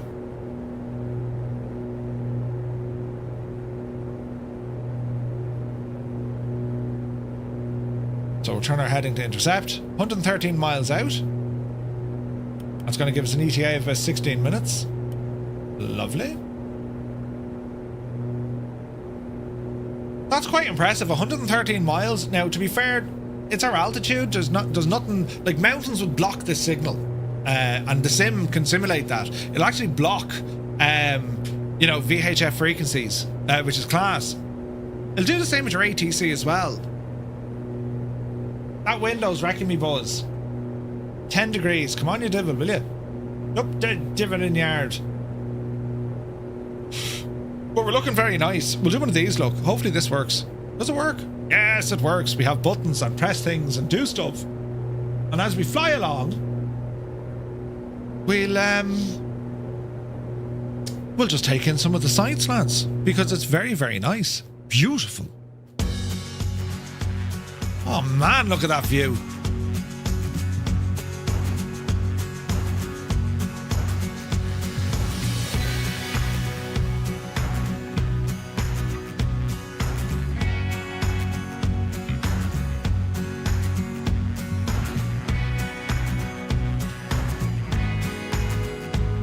Very pretty.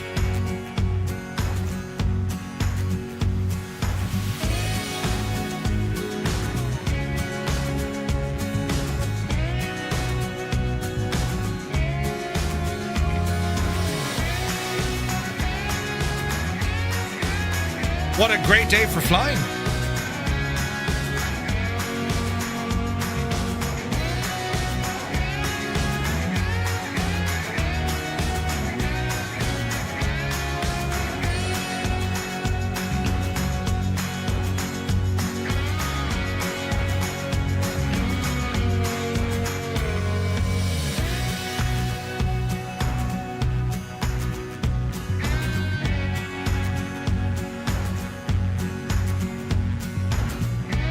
Isn't this a gorgeous, gorgeous part of the world?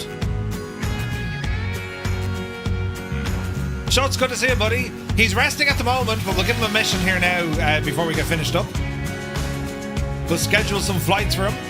The poor old devil.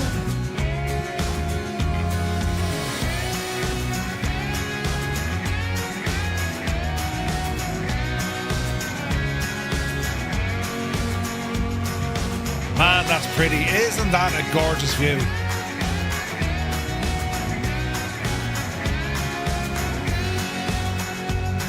I do like the livery on this as well. It's pretty, isn't it?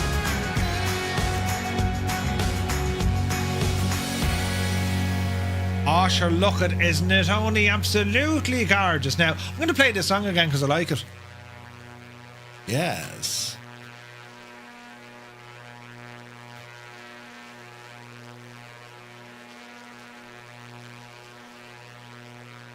If you're just joining us, very happy Thursday, guys. Today we're flying in the Accu-Sim Aerostar. We're using OnAir as we progress with our career mode. We have a wedding party with us and some PCs. That is our mission.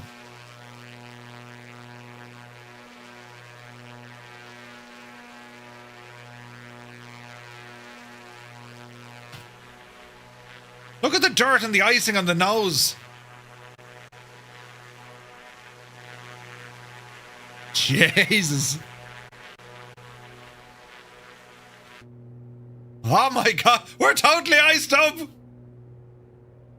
Don't panic. Oh, Janie, don't panic. We're 20 degrees inside here. I've everything turned on. Bit of de-icer here now.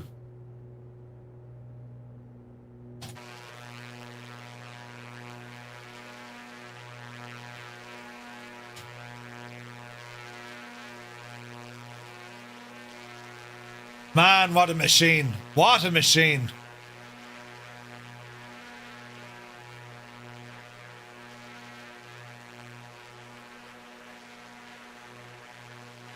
I suppose, you know, if there's one airplane, general aviation, you're going to take in a cross-country trip, what would it be?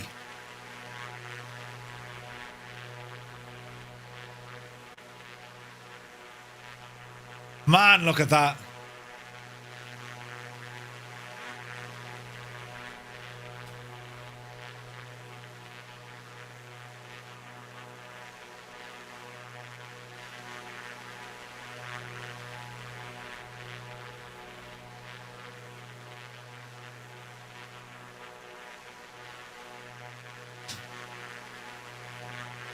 Gorgeous.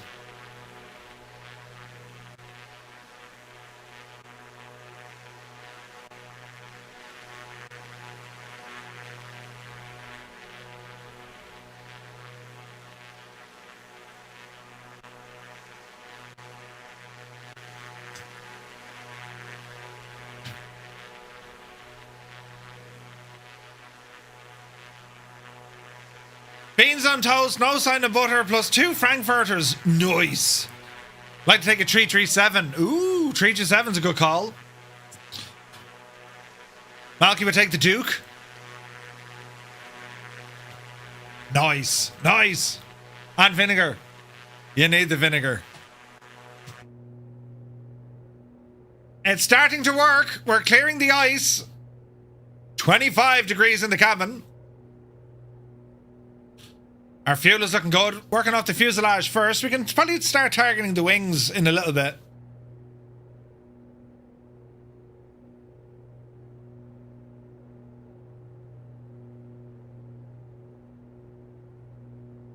We're looking good. 94 miles to go. Very disturbed by the concept of beans on toast. You haven't lived.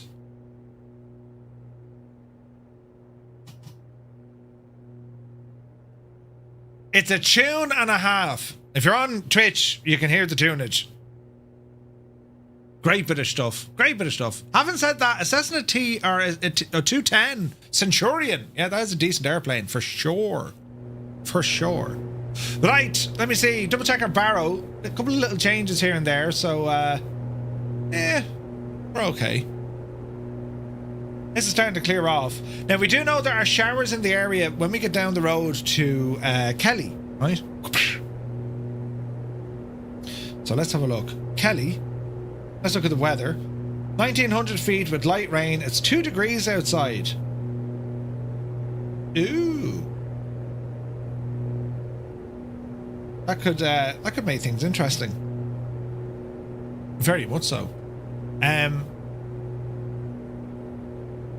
Just what a great machine. Now our prop, we're kind of pushing that fairly hard, so let's dial it back here a little bit.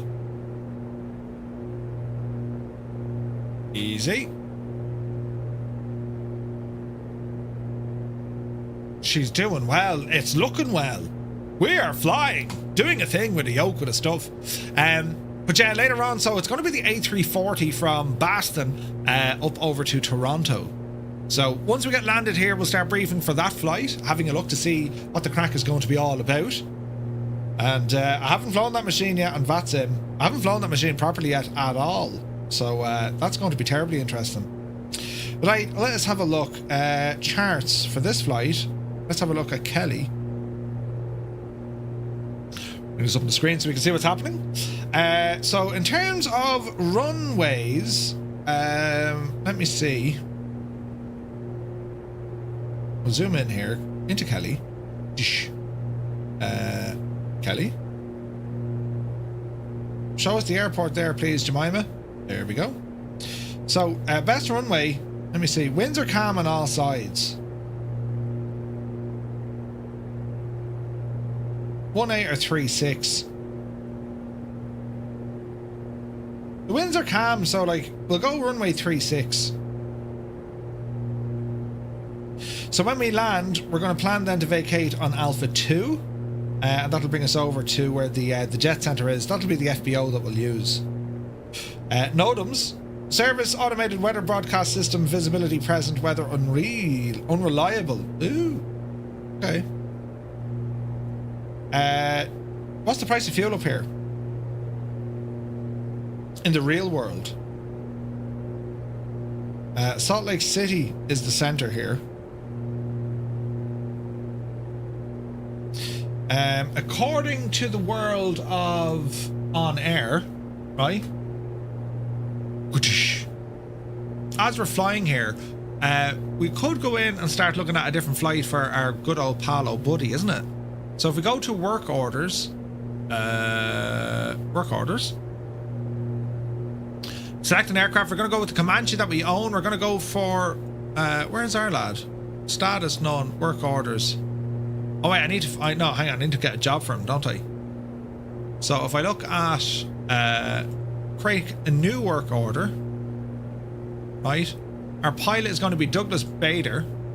It's going to be in the Comanche. He's currently at KINF Inverness. Ooh. So let us see.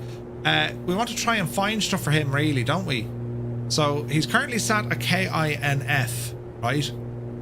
So we want to go and find some flightage. Co-pilot doesn't need one. Location doesn't need one. Set up legs. So let's see, can we go off and find something for him? Let's see here now. Add a lead, activate, save. What does this one do? Find jobs. Voyaging, yeah, I'm still on the Garmin trial. It runs out in 2 days, but I'll grab it, I'll grab it. Right, here's a couple of flights you can do. Oh, jeez, you can send them up the country. So here's one that'll bring in 8,000. Here's one for 10,000, look. Goods transport. Oh, yeah. Oh, heck yeah. Right, we'll do that. Take on that flight there now. Right, go into our work orders. Piper Comanche from KNF. So we're going to go in and edit this. Select a pilot, Douglas Bader. And this is going to be goods transport. This one. So it's KINF to KSSI. Right? So that's where he is at the moment. So we pending, right? KINF load. So KSSI is McKinnon St. Simons.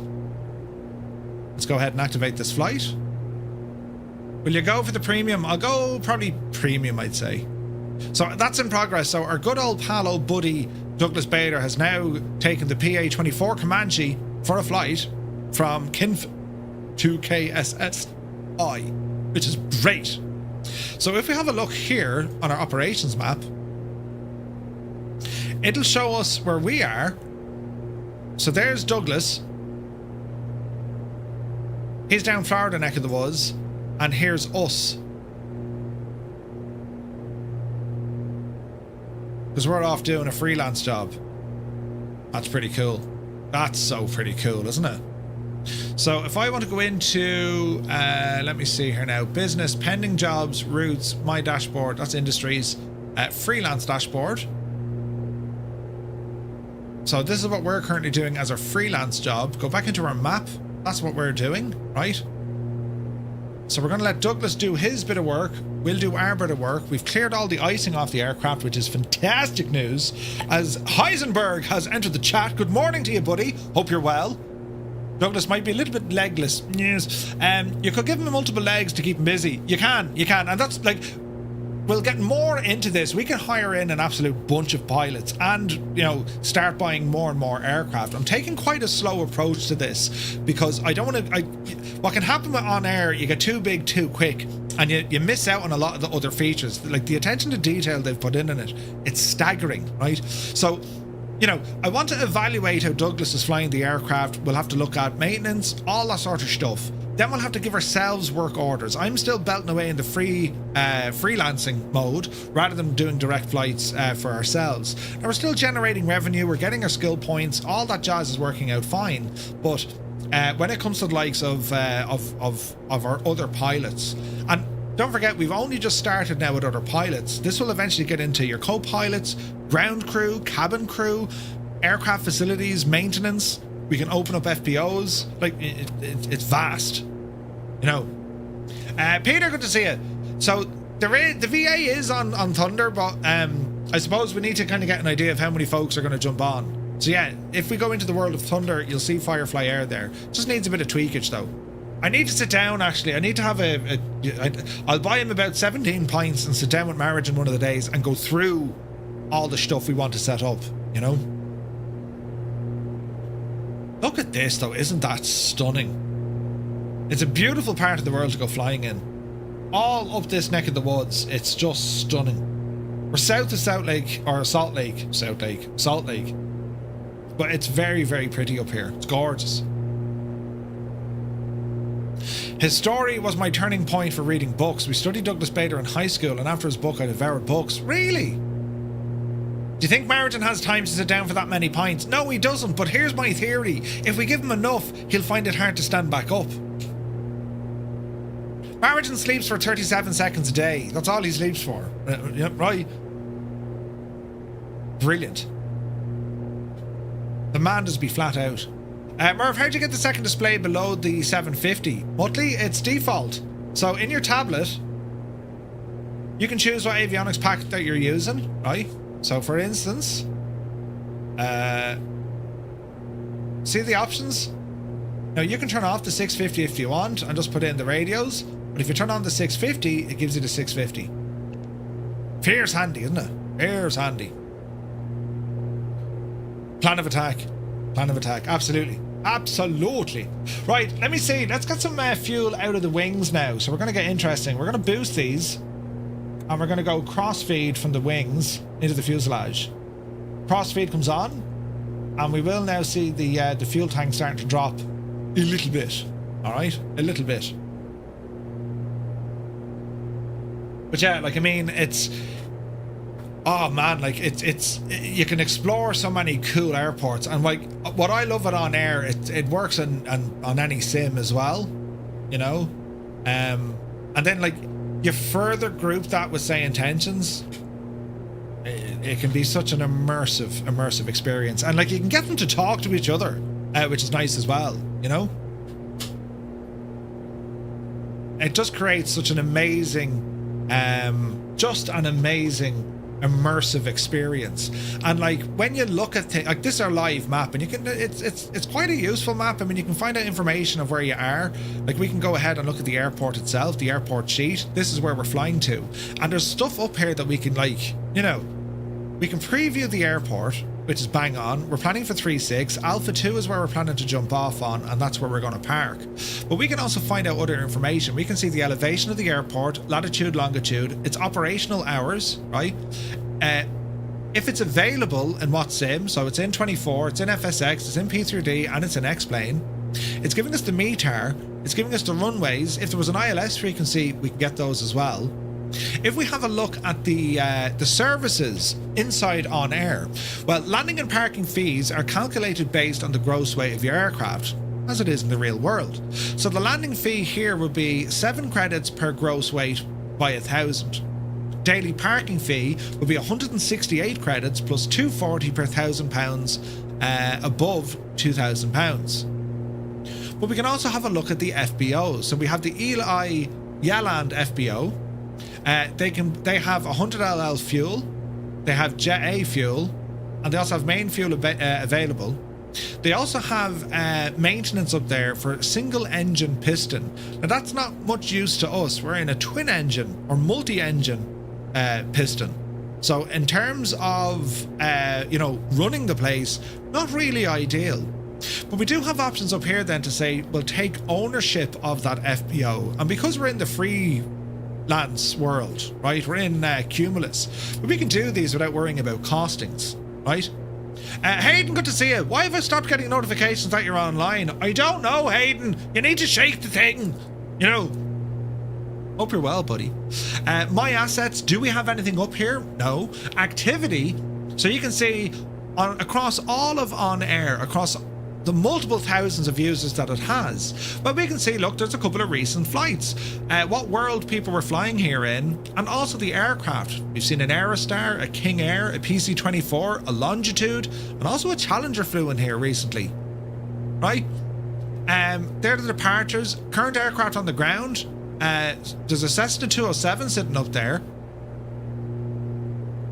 and we can actually, National Stall Lines have an aircraft up here. We can contact them to say, hey man, you're up there, can you fly our plane back? That's the sort of stuff you can do with OnAir.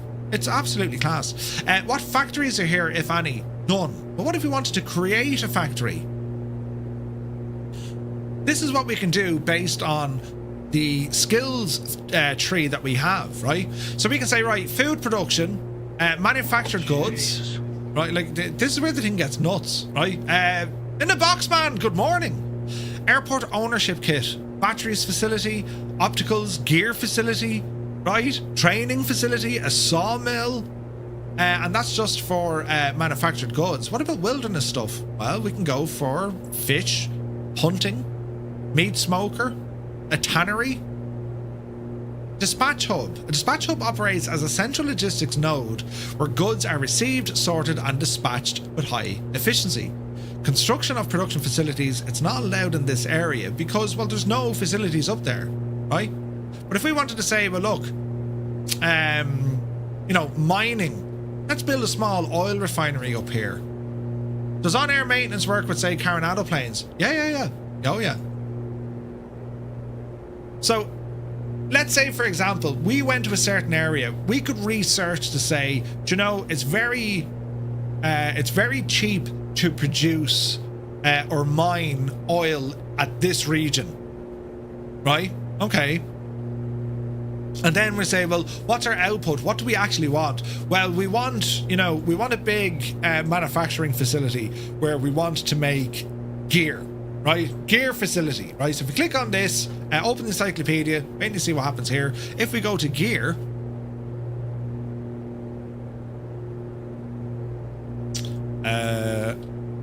fishing gear, hunting gear, oil well gear. Let's say it was going to be oil well, not really oil well gear, but you can kind of see what you need in order to get to that and how you progress. And this is an area of OnAir, you could do all of this without ever flying your planes. Some people do that. They don't bother with the aircraft. They just jump into this whole kind of economy city builder, or what's the word? It's like an economy manager mode, right? And it's nuts. Then you can look at all the different production zones. So if we were saying a gear facility, right? This is what's needed. So 5 builders, 25 wood, 25 steel, and 100 glass. Construction time will take 40 hours. Tycoon. Thank you, Dresh. Good to see you, Dresh. Tycoon, right? It also needs 3 workers. And then you can see what we can input, and then we can see what it'll output. And the whole idea is we have to now go off and secure all of the materials. Then we need to put the people in place. They start making it, and then we got to go move it and sell it onto the market, and we have to transport it. And then you start making money out of it. And this works globally. any airport you want. You can even create your own airport.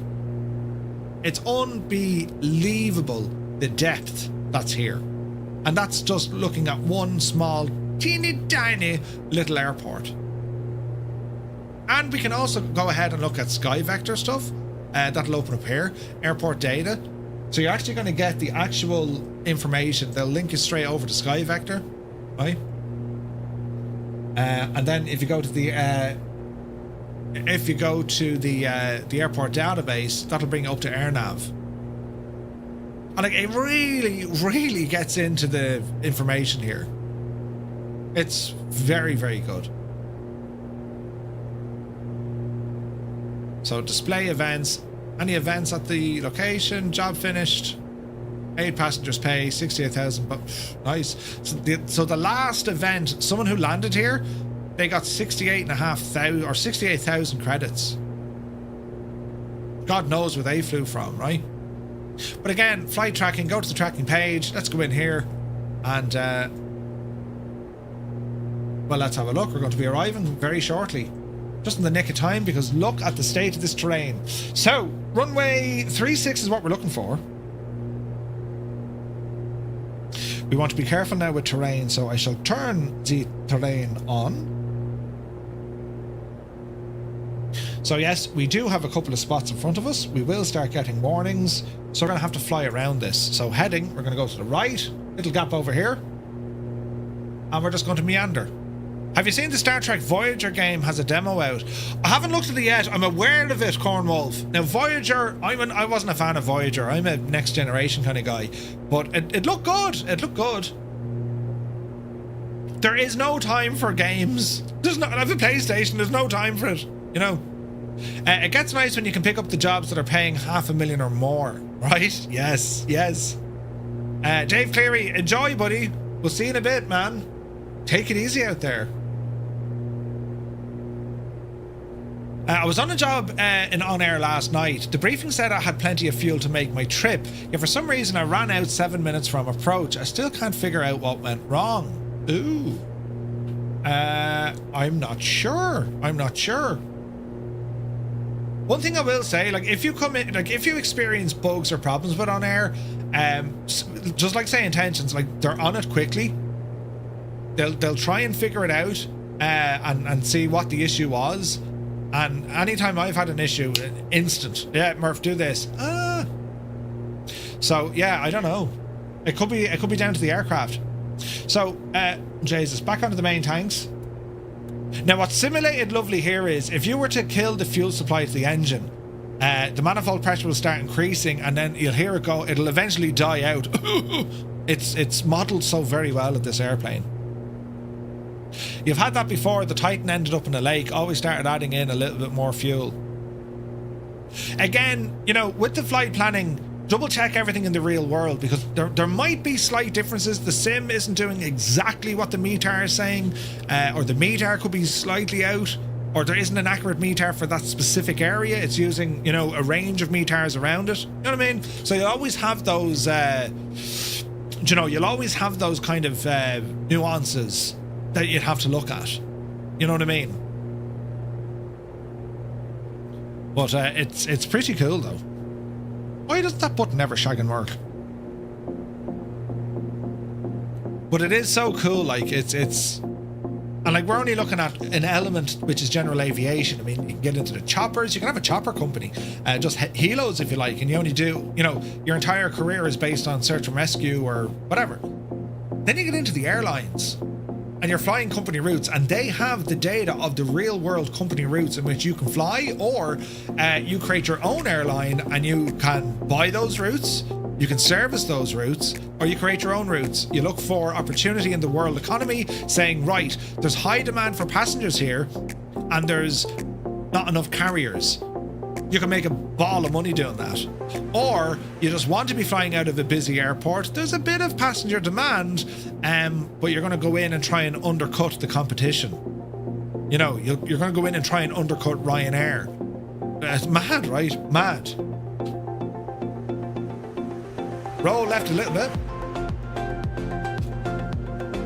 Like there's just so many things, and OnAir does such an incredible job. It's been relatively bulletproof for me. I've maybe had to restart it once or twice, but like in terms of like massive bugs, I've yet to come across any. You know, they've built it really well. I did abort that mission. I'll try again. I'm not falling asleep at the stick while the autopilot takes me there. When you're not falling asleep, yes. But again, like you can kind of see how you can really expand on this. If you had that flight, pop it in, like this will link with say intentions, link it all in with say intentions. Therefore, you're able to now monitor your on-air flying with say intentions using Pocket Sky while you're away. And it's coming, oh yeah, I'm here now, you know, class. And eventually when it gets into, you know, the co-pilot actions and the checklists, co-pilot, you take over. You're the pilot flying, I'm taking a break here. Like that's where this is heading to. It'll be class, lads. It'll be class.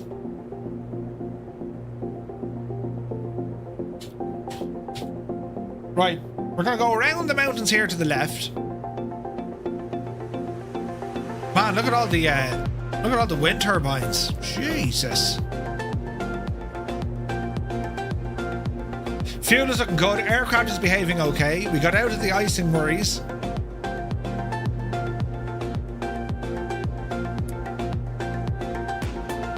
It's now 41 degrees inside the cabin. Jesus.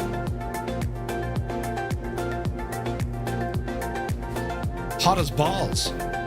Virtue Sim, happy Thursday, buddy.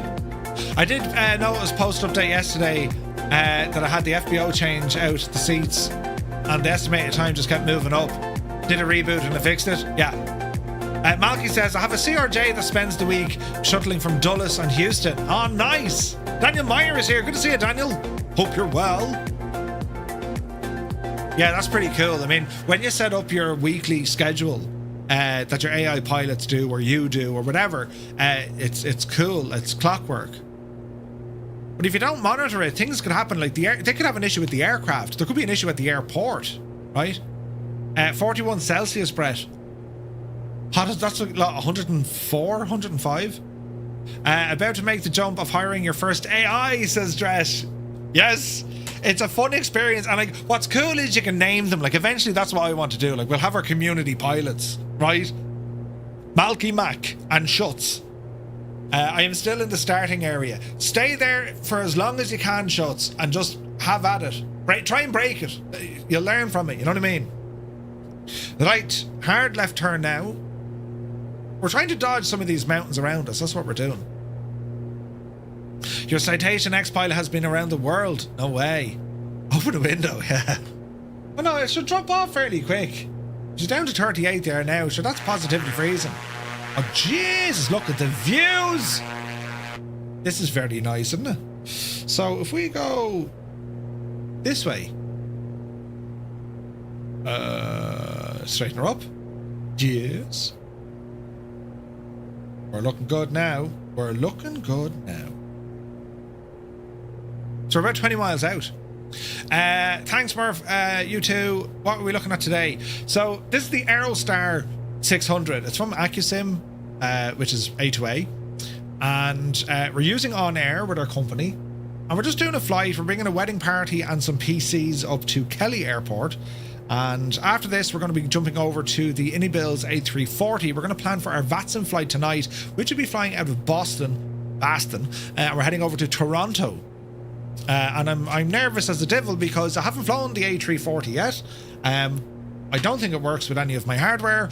It's going to be hilarious, but that's what we do. I'm going to give OnAir a go. It sounds great. Virtue Sim, like, it is great. I live in Tasmania now. 38 is way too hot. I like 17 to 22. I'm okay in like the 28 to the 30-ish. Yeah, I like the heat. Yeah, Toronto. It's gonna be fun, Mrs. TPHI. But yeah, Virtue Sim, definitely give it a go. OnAir, just sign up. Like, hang on. OnAir Company. Now, it's a subscription-based thing, right? And you might say, ah, Jesus. But OnAir Company it's a subscription-based platform, and the reason why it's subscription-based, similar to say Intentions, there's online servers needed. It's just the way the world is going. However, with OnAir, if you sign up for, let's say, you give a commitment for 1 month or 3 months or 6 months, 12 months, or indeed 24 months, well, the price comes down substantially, right? So let's say, for example, if you want to go for like either way, no matter what you do, if you go onto OnAir Company's website, I'll share the link with you there now, you can get a 7-day free trial with 0 commitment. You don't need to buy it. 7 days free, just to give it a go and see what you think, right? Which is brilliant. You're going to learn the thing in 7 days. However, when it comes to pricing then, the subscriptions, I'll bring it up on the page here, because if you were doing monthly, don't do monthly, because it's okay. It's just shy of a tenner, but like, do the 7-day free trial. You'll know after 2 days that you'll want it. You just will, right? What I'm saying is, if you were to go with a 24-month plan, right? You're committing for 24 months. What you'll pay today is €72. This will change depending on your own currency. Now you might say, Jesus, that's 72 quid. It is, but now you have access for 2 years, and that works out at €3 per month. It's cheaper than a cup of coffee in most places. That makes sense? Or, you know, you want to go 12 months, you'll say, sure, I'll go 12 months.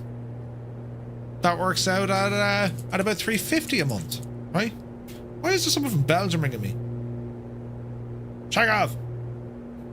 I'm in the US and it still shows euro. Okay, so your euro conversion, what's that? About $3.60, maybe, give or take. Try your 7-day free trial, lads. Just try it. Have fun with it. See what you can do with it. And as I say, then, you know, if you're saying, yes, I need this, and because it's not just for Microsoft Flight Sim, you can use this in X-Plane as well.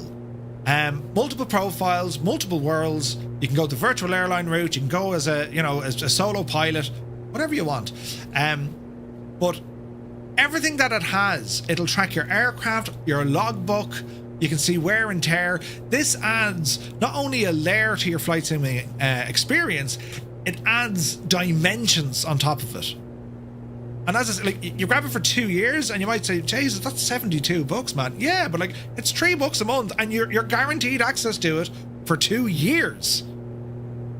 Brilliant, absolutely brilliant. And you can use it without even having to use your simulator. Incredible. And you can pause your company too if you want. Yeah, 100%. It's mad. Minecraft, good builds. Good to see you, buddy. This is Microsoft Flight Sim 2024. We're getting beepages from the OnAir. What's it saying to me?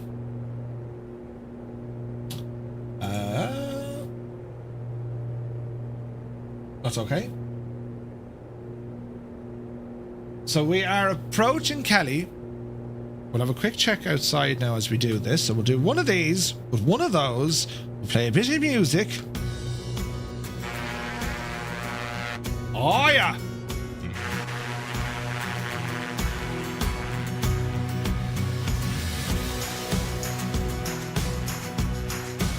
Virtual Sim, yeah, man. For the price of an airliner, you got it for 2 years. It's cool.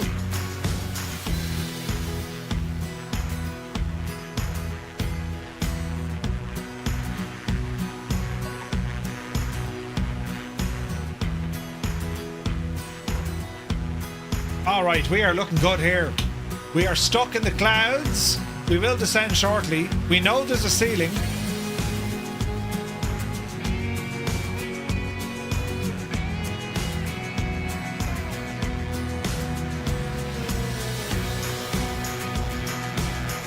Man, that looks good, doesn't it? Look at that. I love this livery. This is a default livery.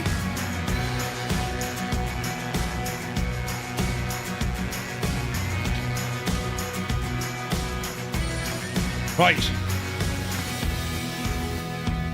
Let us go into attitude mode. Drop at the nose. Go ahead and turn on our landing lights. Ease off some of our speed. and we'll start dropping. 500 feet a minute, we can go more than that. There we go.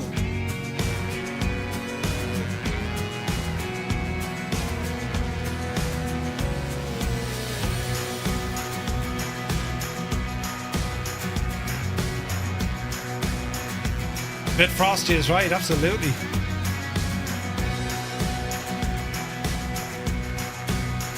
Man, looks so good. It's a beautiful airplane.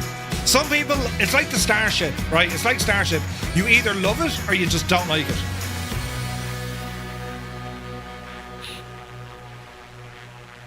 I absolutely love this plane. I think it's gorgeous. Filthy says, really intrigued by OnAir, just not sure that I have the time to justify the purchase.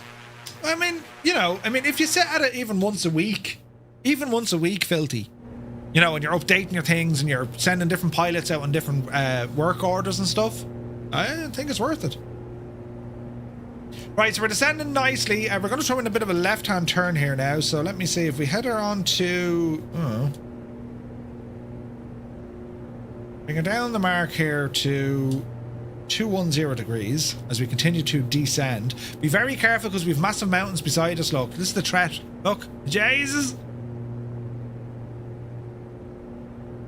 Easy now. Bloody hell, we're getting all the icing. This is extremely dangerous. Murphy, you're a muppet.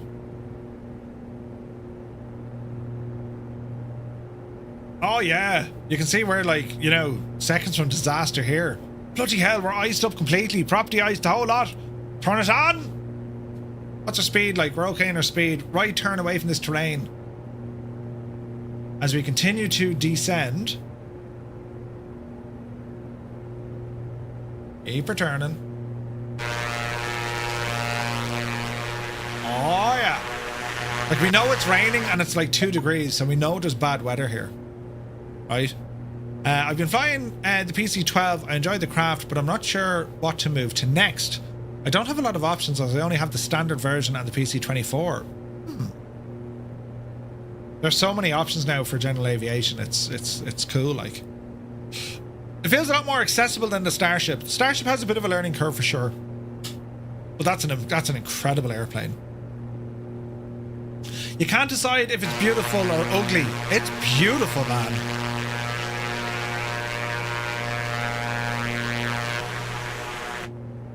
It's beautiful. Right, speed is looking good. Altitude is still coming down. We don't want to go too low now. There's a bit of a gap here, so we got to be careful. Let's go alt mode. Stop the L descent. We can't see much now, you know. But we'll play it by ear. Speed is coming down about 130. There's terrain alerts coming in on my screen. That's okay though. Just reading the intro on OnAir. If you're not a simmer, you can have a virtual pilot fly your routes. 100%. That's what I mean. Like, you don't actually need it in your flight sim. You can use it without a flight sim. It's pretty cool. It's like a proper tycoon experience. And it's only getting better. Like, some of the features they're adding to it, unbelievable. Brett, you take care, my dude. Take it fierce handy. Minecraft says, I bought a new extreme expensive flight sim setup. It cost you €8,000. Jesus. €8,000. Heliports got added in a recent update.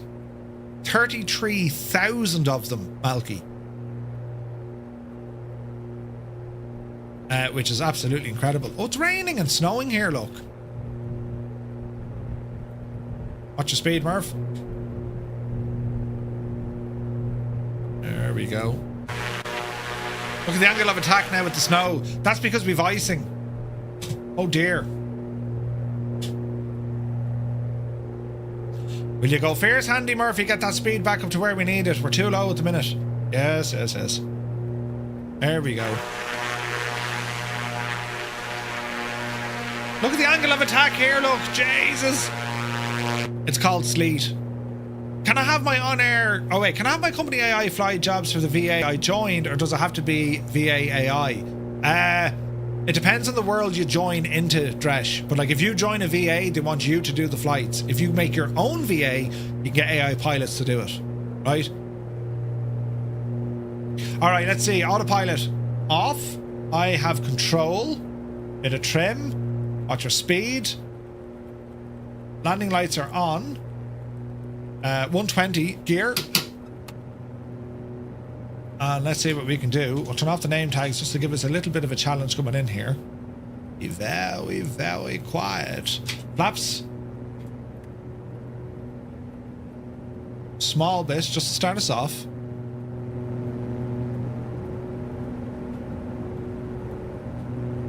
And we get down past the little mountain here. Look at the views. Ah, lads, look at that. You talk about a challenge? Look at this. This is amazing looking. Absolutely savage. Right, we're coming down good and low. Easy now, Jemima. Easy now. I don't see runway lights yet. We do know it's asphalt, so... keep her lit. Speed is good.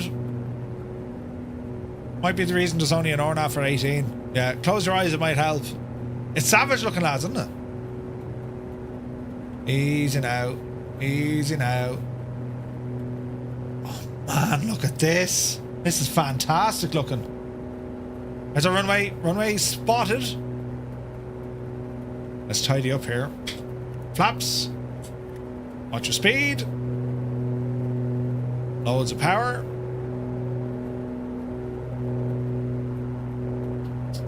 Easy now, Jemima. Let's turn into it. Easy now. Easy. Easy. Easy. Man, look at the road. Coming straight in over the road like that. Friggin' nuts, man. Bit of wind. Easy now. Don't go short. There we go. Easy. Speed is good. Little bit of a crosswind, but that's okay. Alrighty. Hold the nose. Dreamy, sleepy, nighty, snoozy, snooze. The timing. Landing time log. Little bounce. There we go. And we're down. Who did the time? Kill switch! You devil. Flaps in. Alright.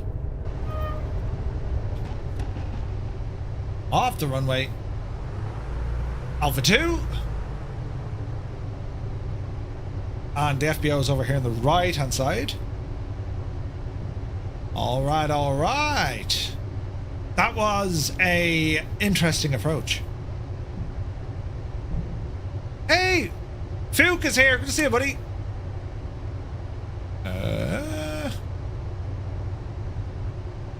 Round to the right. Yeah, that was fun. That was fun, man. Trustmaster Boeing Edition, new PC and monitor, Logitech radio and more. MacBook Air, camera, honeycomb, rudder pedals, new iPhone 16 and carbon fiber shield, new Apple Watch and more. That's like an unbelievable amount of gear you got. Fantastic. Alright, let's go into the FBO, our fixed-based operator.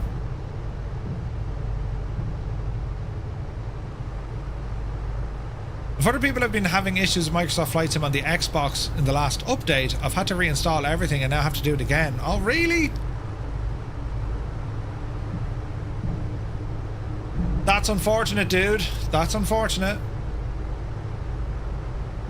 Man, look at this beautiful plate. This is a little gem of an airport, look. Well, we must jump over to X-Plane and do some flying up this neck of the woods as well. It's very, very pretty, isn't it?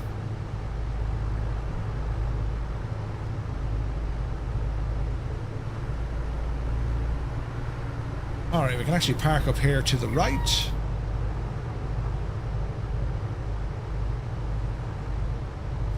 Easy now. Little bit of sleet. Thank you, Eamon.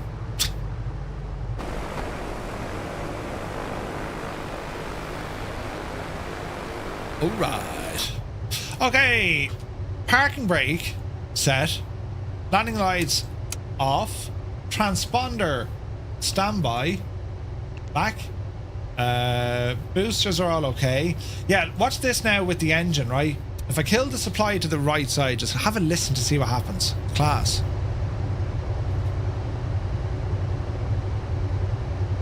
So we've just turned off the fuel valve.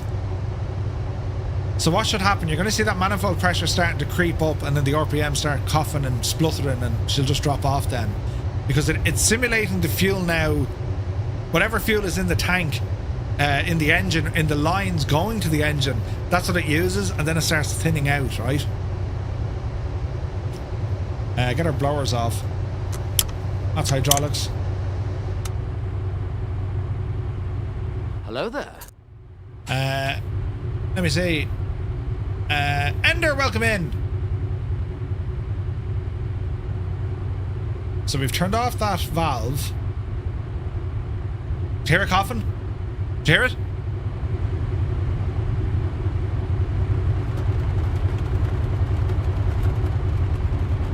That's the fuel getting thinner and thinner and thinner and thinner. It's there's nothing left. Engine cut out, manifold pressure up. That is so realistic.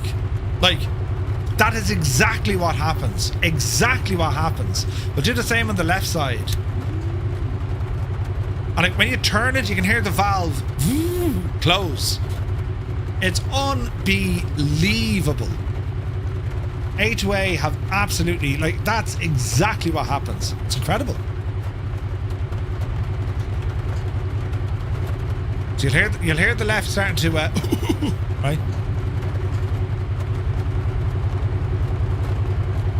We'll hear it better from here. It's just it's the attention to detail.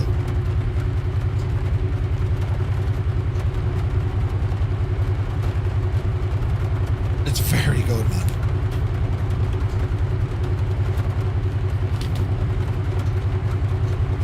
I just randomly found your channel. I'm also a Murphy. A lot of people call me Murph. Two Murphs don't make a right. Welcome in, buddy. That is simulation. Listen to it.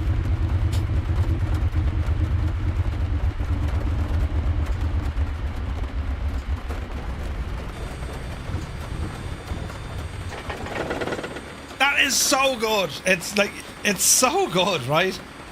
And technically we haven't shut down the engines yet, so we'll go mixture out. Prop out, and probably feather, and then we'll go the mags off, right? Engine off time logged. The flight is finished. It has been monitored by OnAir. Okay.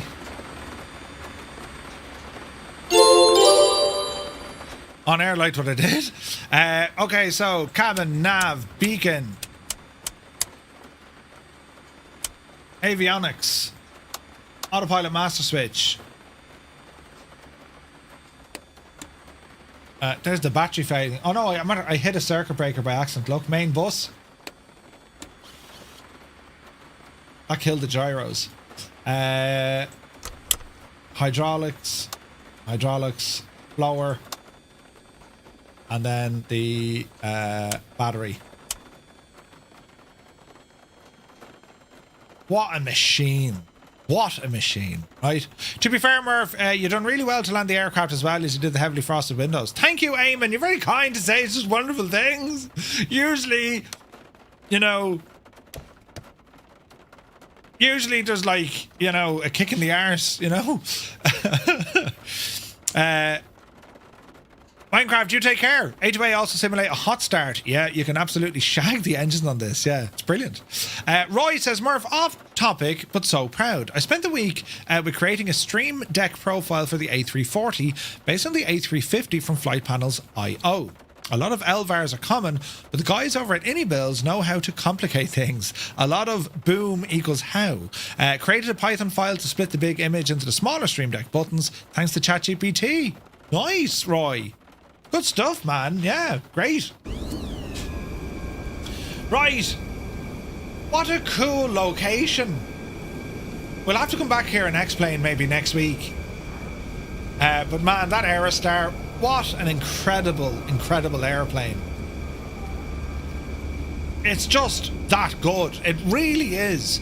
It's everything from the Comanche, as in the same levels of detail, the sounds, the it's built with the same magic. It's just fantastic, absolutely deadly. Right, what we're going to do, we're going to exit out of this, we're going to bring up On Air, and let's review our flight. So, it gave us all sorts of bells and whistles there, because we're actually progressing now to a level 4. What does that mean? Well, we did our flight from Bryce Canyon up to Ely Airport, engine on time, engine off time, when we touched down. Freelance passengers, so we got some reputation. So as your reputation increases, well, that gives you access to better jobs, higher return, all the sort of stuff. So we got a comfort bonus, safety bonus, our aircraft handling bonus. We didn't achieve that, so we need to go back now to figure out, well, what happened there, right? So let's look at the record and let's see where we didn't get full points. So let's have a look. So we stalled the aircraft, which we did. We came very, very close to a stall, and that's why we lost some points. See the way we can hone in to say, well, look, exactly what happened at this point here? Well, that's where you had your stall, right? Your altitude was 8,300 feet, right? Your RPM was 1,600, throttle 29, your airspeed indicating 89 knots. We stalled probably because we hit a thermal off that mountain. All right. Also, when the landing, flaps deployed on touchdown. They were deployed, but they weren't really registering a number. With the Aerostar, it's they're not like they're not a, what's the switch? It's like you have to press and hold it for the motors to move. Yeah. Anyway, so we lost a couple of points there, but I'm not worried. I mean, look, we got a decent touchdown. It was an accurate touchdown. We had plans to vacate. Our aiming point, here's the numbers. So that's where we touched down, right? So that's your touchdown zone. That's where it should be. And then our exit point slightly off. So it looks as if they closed this and actually built in a new one, because even my charts in Garmin thought I moved away from this. So it looks as if the satellite imagery might be a little bit dated. They've extended something here at this airport, probably for the gliders. See, there's gliders here. They didn't want them turning. They just want them going straight out. So there's a whole load of gliders here, look. But anyway, that was certainly a lot of fun. So your touchdown zone, we were inside it, right? But, very smooth landing. It liked that. So yeah, it wasn't the same plane Barry Seal flew. Yes, KW, the very one, buddy. Very one. So I'm happy with that. On Air gave us some nice points. We're going to okay this, confirm it. The flight has been validated. And it says now, look, you actually lack the certification for flying the Piper Aerostar to get freelance jobs. You can get a multiplier, so you need to do your multi-engine piston check ride. Ooh. Now we can see now we've just gone to a level 4. We've 3 jobs pending. We've completed 21. Current cash is good. Income pretty good. Right, our cash is down a little bit. So if we were to go in and have a look at our skills tree, right? Let me see here now. My aircraft or my skills tree. So we have 2 skill points. Now this is where things get very interesting, lads, because we can now progress and give us access to things like better facilities, better rates. We can get better deals in the bank. We can get better workshop agreements. You can get so many things. So we can now look at our passenger license. We can look to do medical jobs, right? Last minute jobs, we can accept that. Dangerous jobs, so we can carry hazardous goods, right? Better interest rates from the banks, negotiate parking fees, so you can actually reduce your parking fees at other airports. Our FBO agreement, so we do have that. If we get 2 more logistics query license, it delivers every 1 or 2 days. So if we fill out the FBO agreement, that means we'll get offered more and more jobs. So that could be a handy one to get, right? But I've also noticed that there's better money in the medical and dangerous jobs flights. There just is. right? And then when it comes to our hiring, we can now look at our own training facilities. We can get better instructors. Like you can kind of see what this does. So I'm inclined to go this route. Now we need 2 points to fully unlock this dangerous cargo. But I think we're going to do that there. So that's going to take 2 points. We have 2 skill points. The dangerous jobs, that's now we could say, well, no, why don't we go with medical jobs? Now, medical jobs are handy, but we already have some medical jobs there. I mean, we can bring a few jobs with air ambulance. I'm going to go with dangerous jobs because that's going to be specifically for cargo. So let's go ahead and save this. Now, if we were to look at a dashboard and we were to look at chartered flights or regular routes, look at charters. So if we now go into no current jobs of this criteria. Okay, so there's no jobs from the FBO there. Interesting. Now, if we were to pick a different airport, I wonder. Select from a recent flight. I don't know, let's go CAGs. What's back up at Augusta? Yeah, there's cargo flights available. And we'll get an idea now with some of the rates, right? So they're fragile. Any dangerous cargo jobs here? No.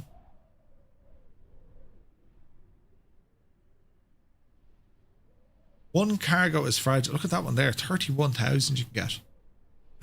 The medical flights, again, they're all going to be fragile flights, so I'm not worried about that.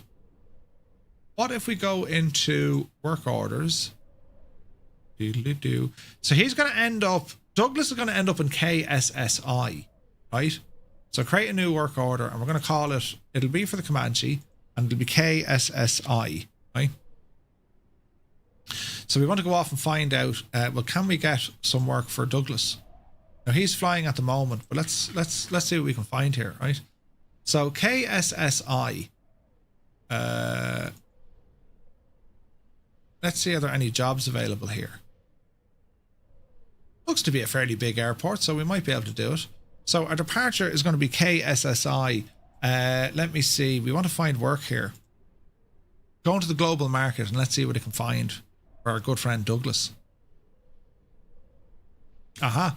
Here's hazardous work here. It's only 900. Oh, no, it's not. It's 11,000, look. So it's a flight from KSSI. Dangerous materials. That's a mission and a half right there. So we could take this on and schedule it for him. Fragile industrial parts. EE9D0. The column on the left is the pay column that you want for your pay attention to. The column on the left. Gotcha. Okay. So we can take on this one. That's going to give 11. This is a time sensitive one. I don't want to do that, right? It's a hell of a flight though. Look at the pay. But let's take on this one. Now if we go back into our work orders, inactive, work order F, and we can name all these if you like. We'll edit this. And we're going to say, right, select the aircraft from KSSI. The pilot will be Douglas. And let's see, can we find the legs? Dangerous materials.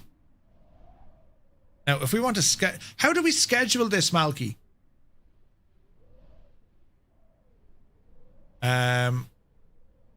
KWRB expires in 7 days.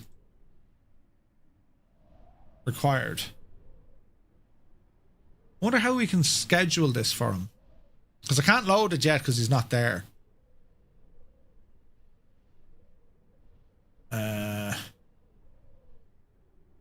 Let's see here now. Add a leg, departure leg. Pending. Refresh the payload. Find more jobs. That's the one I want. So is it just activate it? Warning. Are you sure you want to start it? No, I haven't loaded the payload. Go to the existing work order and then try to edit that one to a new job. Edit the existing work order, the one he's currently doing, yeah? Oh yeah, hang on. Let's see here now. He's flying. Let's see, can we add a leg? textiles. I can't add a leg here.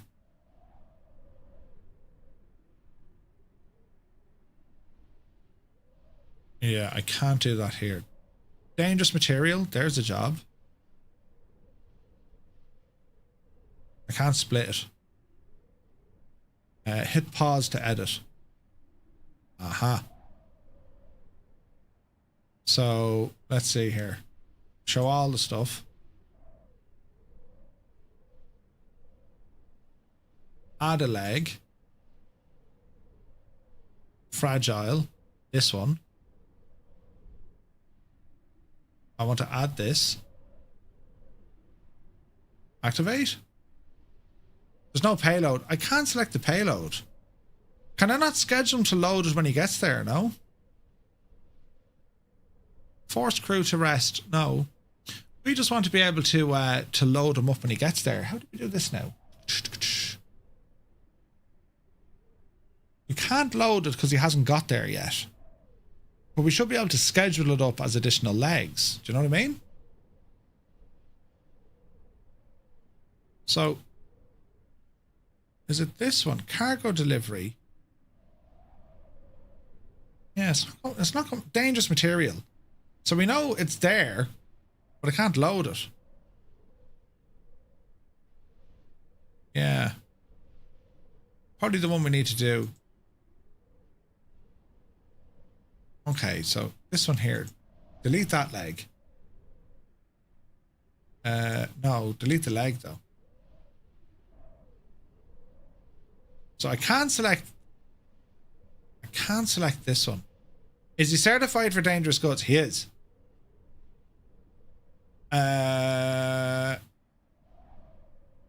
Is he?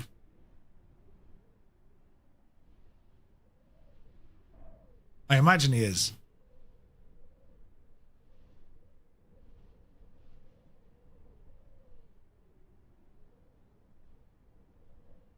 I think once I'm certified, he's good, you know? But he wasn't when he took off. Oh. Right. Okay. Okay, that makes sense, though. So if I were to do training, let's see here now. So there be flight hours. If I were to go to training, that would be under business. Let me see. Customer logistics center, operations management, accounting, flight logs, completed jobs, my employees. I'm in my employees. Company details, databases.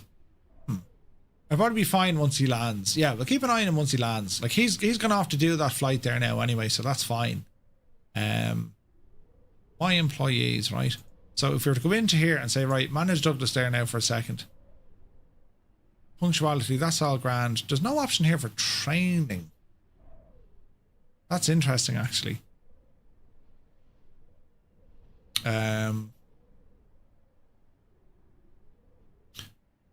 Trading, no, that's industries. World market, hire employees. Skills, that's my skills. Ranks, they're my ranks. You can't train him while he's flying. Yeah, makes sense. Right, we'll leave him sit. We'll let him finish his flight first. Now I'm after pausing this thing.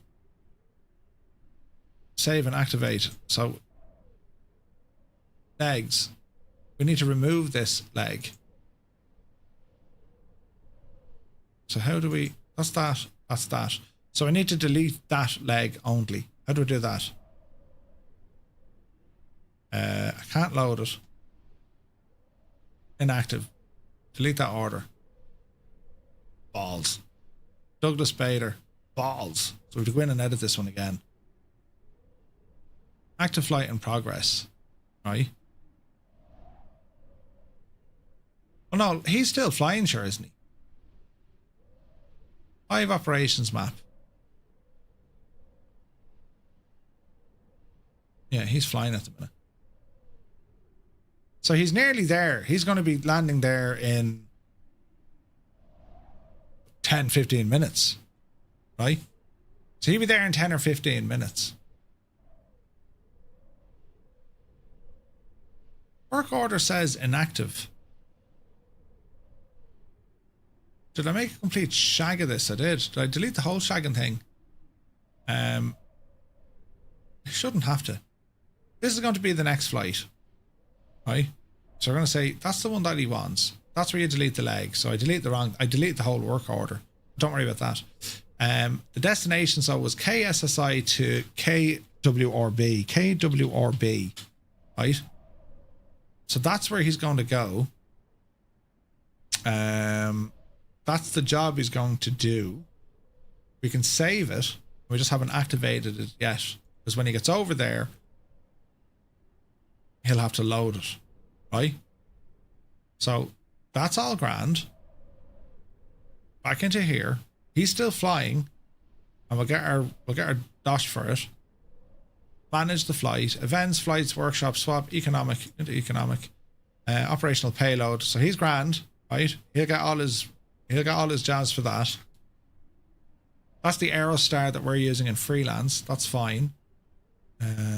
Find jobs at the current airport. No, we've already done that. Right, so when he lands, he should then start up the next mission. That's what we think. Right. Anyway, moving on. That was a great spot. What was this airport? Kelly. Yeah, we'll need to go back to here, lads. Buttons here, Murph. K-E-L-Y. Save that because, as I said, we'll do some explaining in there. Right, we're going to go out to the main menu because next, friends, now it is time to plan for our VATSIM flight, which is happening this evening, in which we're going to be taking out the Airbus A340. And we're going to be flying this out of Boston, and we're going to be going to Toronto. So let us load into Boston. And we make sure that everything's working. Now, baby. In terms of where we want to start from, try and make life somewhat easier for ourselves, because where's the cargo side of Boston? Here's cargo. So we're down here on the cargo ramp, right? And this is going to be VATSIM. So live time and live weather. And let's load in the A340 and let's see what we're going to do. For this, we're going to need some Navigraph, and we're going to go into SimBrief and start all our planning now as well. So let me see. Website. Dish. And we're going to come over here to... we're going to come over here and we're going to say we want SimBrief. And we're also going to want then Bench Sky come up. So let me see. Log in. Sign in.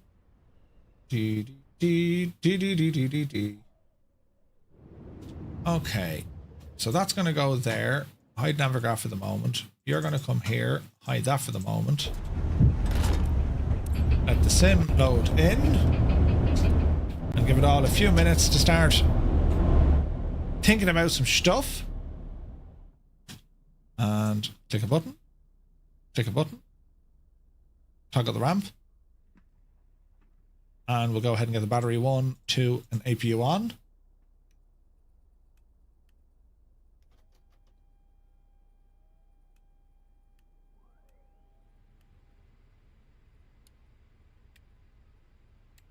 Okay, right. I think I need new glasses or reading. I swear I read Thunder Bay briefing and not Thursday briefing.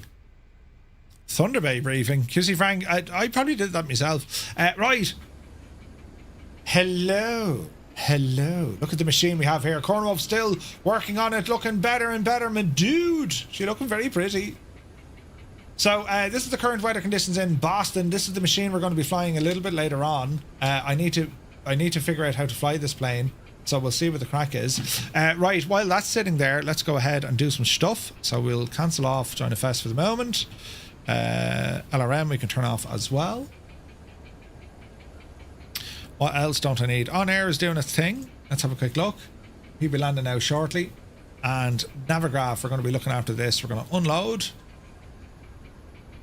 And we'll be dealing with this guy now in a little bit. Something like that. Alright. So our flight tonight is then going to be Boston over to the other one. Yeah, Roy, Corn Wolf was absolutely flat out doing it. Great bunch of lads is Corn Wolf. Can we make this nighttime, please? Thank you. Right, new flight. And we'll also want to open up Vent You Sky in there now. Can I log in?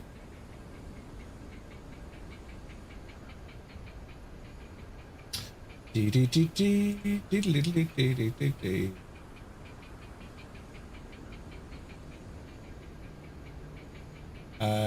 Sky. Alright. Oof. So let's start looking at her plan for this evening. So we're up the road here in Boston and we're flying up to Toronto. What I got block time? But maybe 2 hours? About 2 hours. So this is the current temperature on the ground at the moment. 7 degrees, 3 degrees. Let's bring it up to this evening. So 11 degrees Celsius, 12 degrees Celsius. Not too bad. The wind, let's have an old gawk. So the winds are coming down from the north. We'll probably get the 04s for departure. Toronto is going to be doing something similar. They're coming in from the northwest. And come tonight, they're going to be more westerly facing. So, right, let's see what happens there. Our cruise wind. Oh, sure, looking fantastic. Oh, hang on. Nuts. Yeah, it's going to be a headwind. A savage headwind. Oh, Jesus, look. Nearly 100 knot headwind. This is going to be an interesting flight tonight. Air pressure. What are we looking at here? So we have any barbs coming in.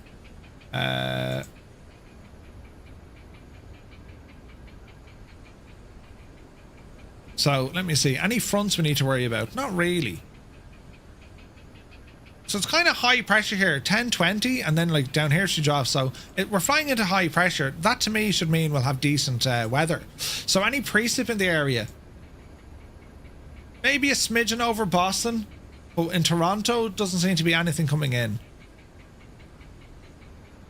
Okay, and then cloud coverage between 8 and 10 tonight. Boston will have a bit of cloud, we can see that. Overcast when we leave Boston. But as we get into Toronto, it should be clear. And they're slowly moving in. So we might see clouds in the distance, but I'm expecting clear conditions when we get down to Toronto this evening. So that's the weather. We know that it's going to be dry. It'll be a little bit cloudy in Boston, about 12 degrees Celsius. We're going to be battling a north to northwest wind, headwind. That's going to be blowing against us. But apart from that, we seem to be okay. All right. Thunderstorms and whatnot in the areas. Again, nothing to write home about. We've no precip out here. So that's all tickety-boo. So we're going to go in now and have a look at our flight. So we are with Firefly Air. We're going to be departing out of KBOS. And we're going to head over to Toronto. What's Toronto? C or Z? Group. Need to go back into Discord. Let us see.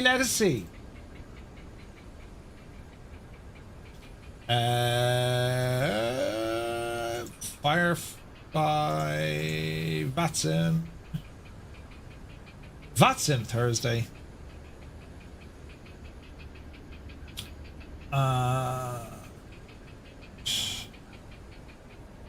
CYYZ. Alternate, don't worry about that. Aircraft is that of the A340-300, right? Let's load this all in. That's our flight, an hour 45 airborne. Now, we're not carrying passengers. We're a freighter. That's grand. Our routing. So, come hither. So this is what we're doing this evening. KBOS to Toronto. Busy approach into Boston. We've enjoyed the sights and sounds of the incredible city, and we're heading back north again. This time we're off to Toronto. Toronto, Canada's largest city, offers a dramatic skyline next to Lake Ontario, dominated by the CN Tower. It's a great VFR landmark. Billy Bishop Toronto Airport, located on an island just off of downtown, and has a unique pedestrian tunnel under the water. Ooh. We do have some free or payword scenery. I'm using Flight Tampa's Boston, and I'm also using Flight Tampa's Toronto. We're going to expect our routing of the Highland 7 departure. and it's over the woes transition on the way back in. Alison Johnson is here. Ali, how are you? My owl divil. Crikey, has it always been 61 months, Ali? 61 months. Thank you very, very much indeed. I hope you're well, Mrs. It's been a minute. I hope you're well. We're just planning now for our VATSIM flight for this evening. So we have a bit of routing here. So the Highland and then Mosey and then Linning, right? So let's see what this gadget gives us here first. Highland, Mosey and Linning. It's doing us the same. So let's just double check the routing. It's giving us 04 and 33. VATSIM radar. Let's have a quick look here. I probably have to need to log into this as well. All is good, Ali. Ali, can you make it across the pond in November for our little Dublin meetup? Or how are you fixed? No worries either way. Right, except that connect to VATSIM. Yes. And then we need to connect to Navigraph. Let's see what happens here. Hello, hello, hello. Bloomin' work, I don't believe you. No worries at all, missus. No worries at all. I keep getting boxes of, like, you know, merch and stuff delivered to me house. Don't drop your controller, Murph. So yeah, so whatever's not at the event, we'll do giveaways and stuff. It's darn chaos at work, really. Poor old divil. Yeah, it's well, I can't say I have those headaches anymore, but like any sort of work issues I have, I cause them myself. I do stupid things. But it's grand. It's grand. Right. What do you want to do here now? VATSIM, Navigraph, status, grand. Right. So we're away in the hack. So at the moment, we actually have ATC on in Boston. ATIS, Boston Logan Information Zulu. They are using 4 right for departures. Okay. So that looks good to me. We're going to generate the flight. And let's see what happens. New Boeing EFIS on the Windwing 832. Ooh, nice. Ian Fisher, we're getting, well, our next get together is on in Dublin on November 15th. And we'll do something then in the new year. For sure. Right, now that we're sitting here, let's go ahead and test that our VATSIM is working. So, vPilot. And vPilot. Let it all load up there now fairly lively.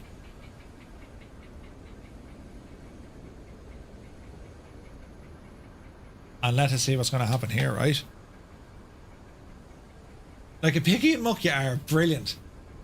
So A340. Airbus A340 300. Connect. Let's see what happens here. There's aircraft. There's aircraft. All right, cool. We got some aircraft. Okay, as we're sitting here now, does anyone know? Is there a gadget for Moby flight yet? Let me see. Wing FCU A340.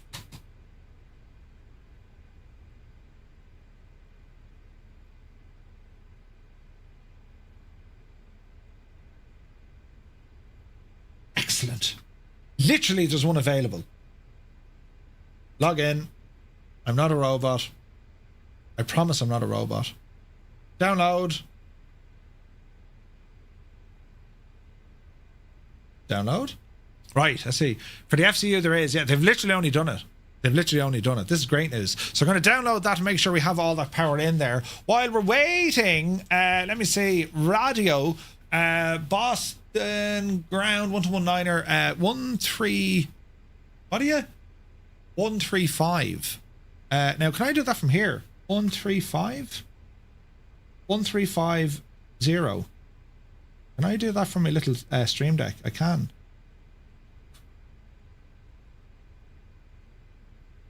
One 1350 out. 121.9er.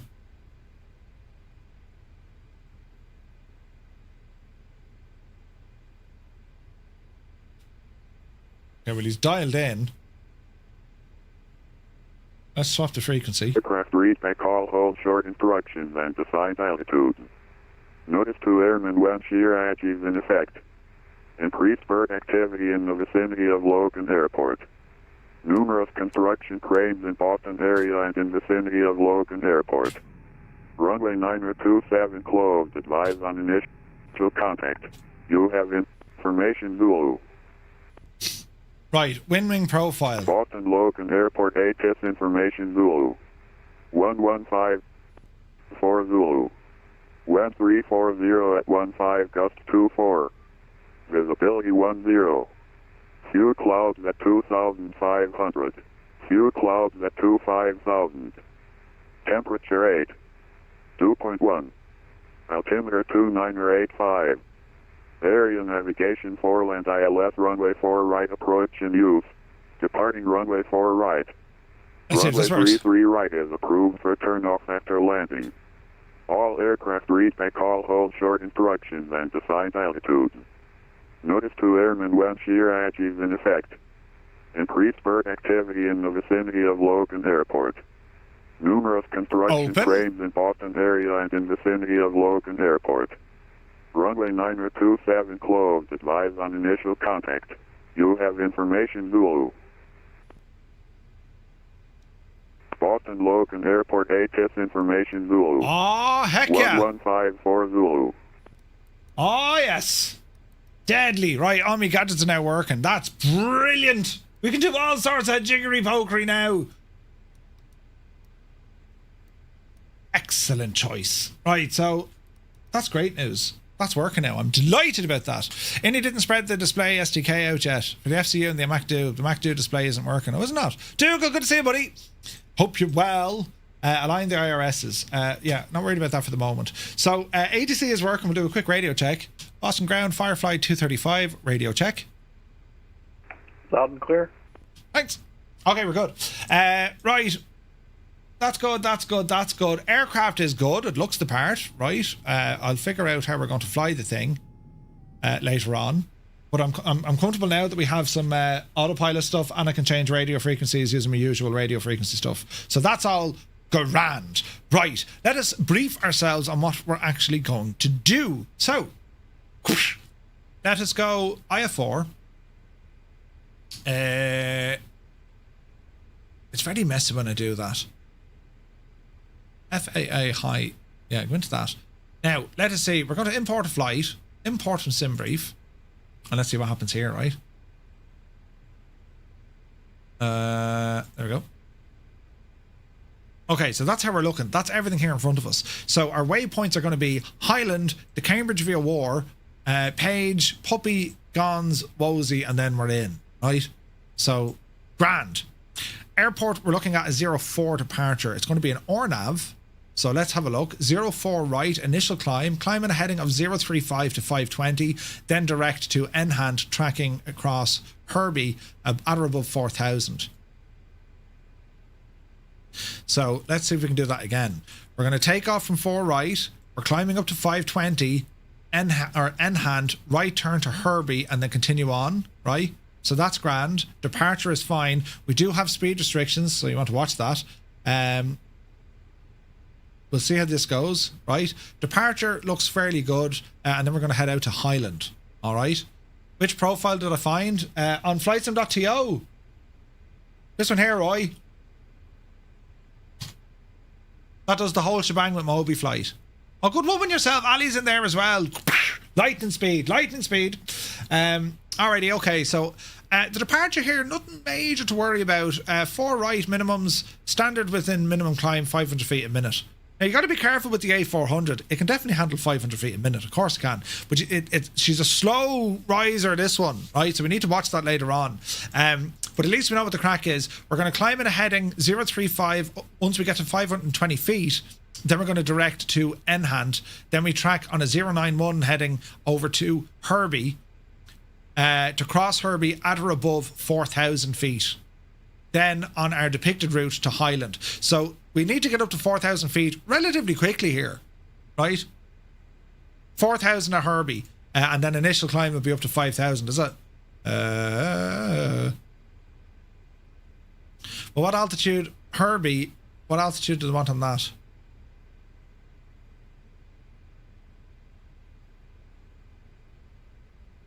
ATC will give you your climbing limit, your altitude limit. Where do you see 5,000, Malky? I can't see the shagging thing. So 4,000 is what it wants. Well, it does say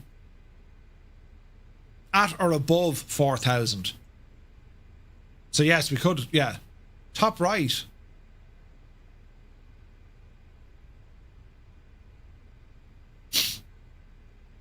As in your top altitude.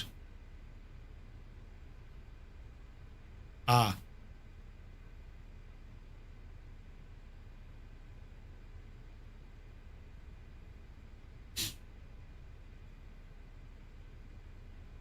Okay. So that's where you're getting that from.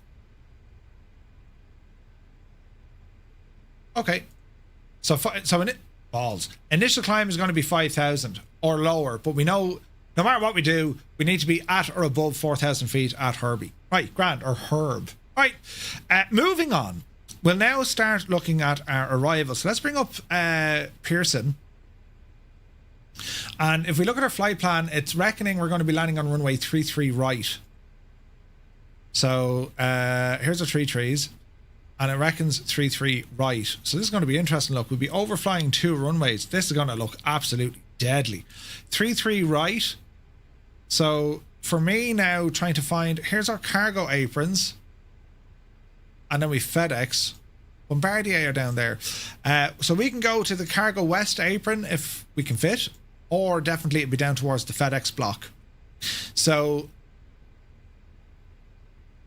that looks tasty. 33 right. High intensity runway operations. Operational notes. Be alert for runway 06 crossing clearances. A3. Oh, look, specific aircraft. Look at this. A340. Now we're a dash 300. Discretionary oversteering required at all intersections. That's interesting, isn't it? Designated taxiways.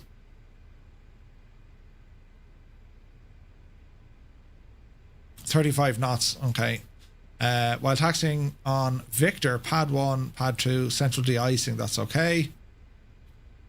Normal runway 23 procedures. Taxiway Kilo is uncontrolled and is restricted to aircraft with a wingspan 757 or less, okay. Discretionary oversteer required for aircraft with a wingspan of 124. Srap, good to see you, Srap. Welcome in, buddy. Heli operations not authorized. Epic fool, you'll be crying in your sleep.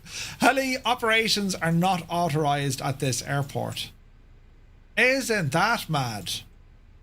Okay. Wingspan restrictions. Right, that's all okay. Let us start looking at our landing and arrival, right? Dougal McTavish, you mad devil, pressing buttons. The time of the month again, in a good way. Thank you very much indeed. 56 months. Cheers, buddy. Bloody hell. There's no Premier League fixtures on the 15th because of the international break, so that's good. If I'm not booked for anything else, I'll pop over for the day. Come on, Ian.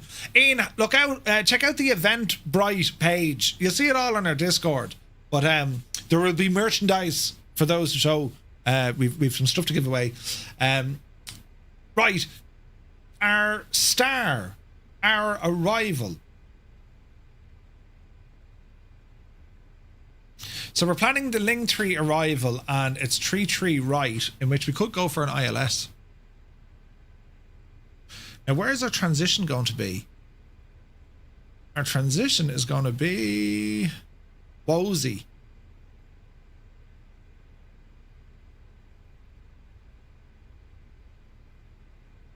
So where's... Hang on. Where is he flying us to? It's Wozy, right? Close that. No, close that. So we're going to go as far as Wozy. We're going from here, right? And then our... I'm off in ground Delta 385. We're approaching spot 7 with Alpha. Wozy, Linning. Delta 385, Boston ground. FYI, new departure frequency is 134.7. Runway 4 right, taxi via Kilo, Bravo, hold short of Juliet. It's going to be final. Roger, we'll taxi Kilo Bravo, short of Juliet 34-7 for departure, Delta 385. Make sure you're looking at the right chart. I think I am. So we're planning runway 33 right. Our arrival is giving us the Linning 3 arrival.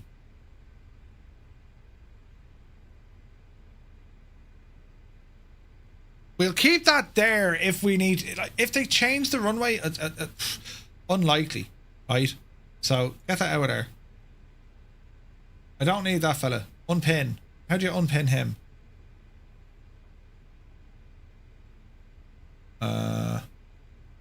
Don't need him. Don't need him. Don't need him. And I don't need him.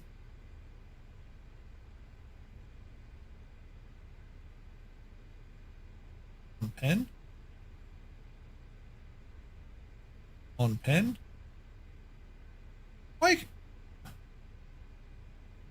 Why can't I remove those? Anyway, it's not important. This is the ticket we want. Wozy. It's the Linning 3 arrival, and we're planning for runway 33. 161 is on November. Wozy, over to Blue Lockpool. 161 Boston ground, good morning and welcome. Safe parking. Now that's Ridod. Sorry, can you repeat for JetBlue 161? Yeah, do you have a specific gate today? No, whatever, whatever's free will do. All right, JetBlue 161 on November, cross runway 15 left, hold short runway 15 right. On November, cross 15 left and hold short 15 right, JetBlue 161. Our approach is going to bring us in from Linning, and then it's over to Ridod. And then we have our ILS from Ridod straight in. I'm happy with the routing. But there, that to me looks like it's going to be correct. Wozy, Linning, Ridod, and in. So that to me makes sense. Now, if Murphy Law strikes and it all goes wrong, what's our missed approach? We're going to climb to 1100 on a heading of 327 degrees, climbing right, 161 turn on to November, 3000. cross runway 15 right, straight ahead into the Charlie gates. Any gate you have a good day. Heading 043, intercept the outbound Toronto via War on a radial 013 up to Avtech. And I imagine we hold, yes. I don't want to say that's fairly straightforward, but that's kind of fairly straightforward. Missed approach, fly the runway heading on a 327, right turn 043, and then there'll be a slightly left turn to intercept the radial outbound. Capum, good to see you, buddy. Welcome in. Juliet, you can contact Center 134. All right, Ridod in, and then our missed approach is there. Right. Juliet 34-7, thank you very much. That'll do nicely. So what we need to do next is load up the airport scenery and have a look. Let's just double check our the Linning 3 arrival, just so we know exactly what we're doing. Wozy, it's going to be a right turn, and it's going to be down to Linning. Speed restriction, maximum 220 at 7,000 feet.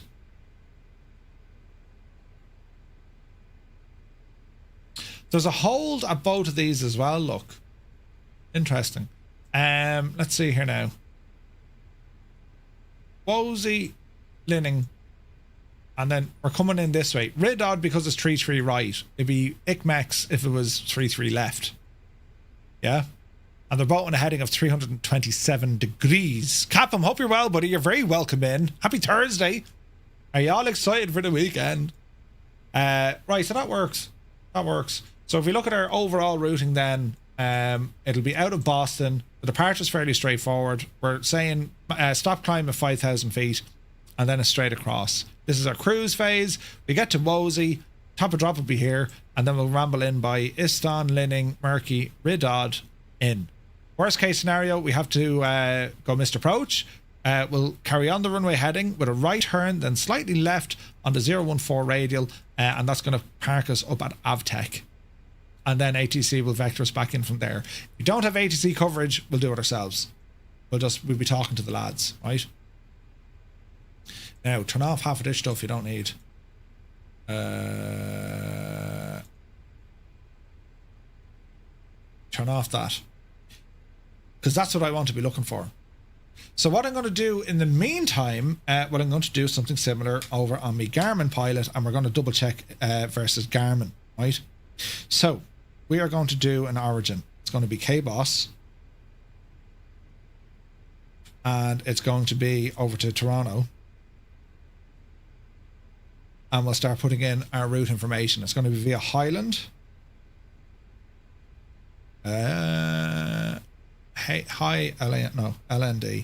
LND. Highland intersection. That's over to the Cam VOR, Cambridge. Show you what I'm doing here while I'm typing it. Your next day off is Wednesday. Oh Jesus! You've only started. Ah Jesus! Capping me a poor old devil. Page, PAYGE. That's your RNAV. After that, it's going to be the airway of Quebec A2. Oh balls! I've missed that. Sorry, from Cam. From Cam, it should be the. Get rid of that.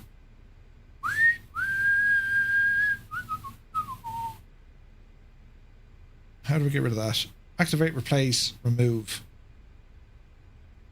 Cam is going to be an airway on the QH22. QH22 airway. And we're going to rumble on that feller until we get down to Cam. Cam, then it's Page. There we go. From Telly, go away, make a noise. From Page, then it's back on the QA22. QH22. And we ride that pup down to Puppy. Ride the puppy to Puppy. Let's see here now. Puppy.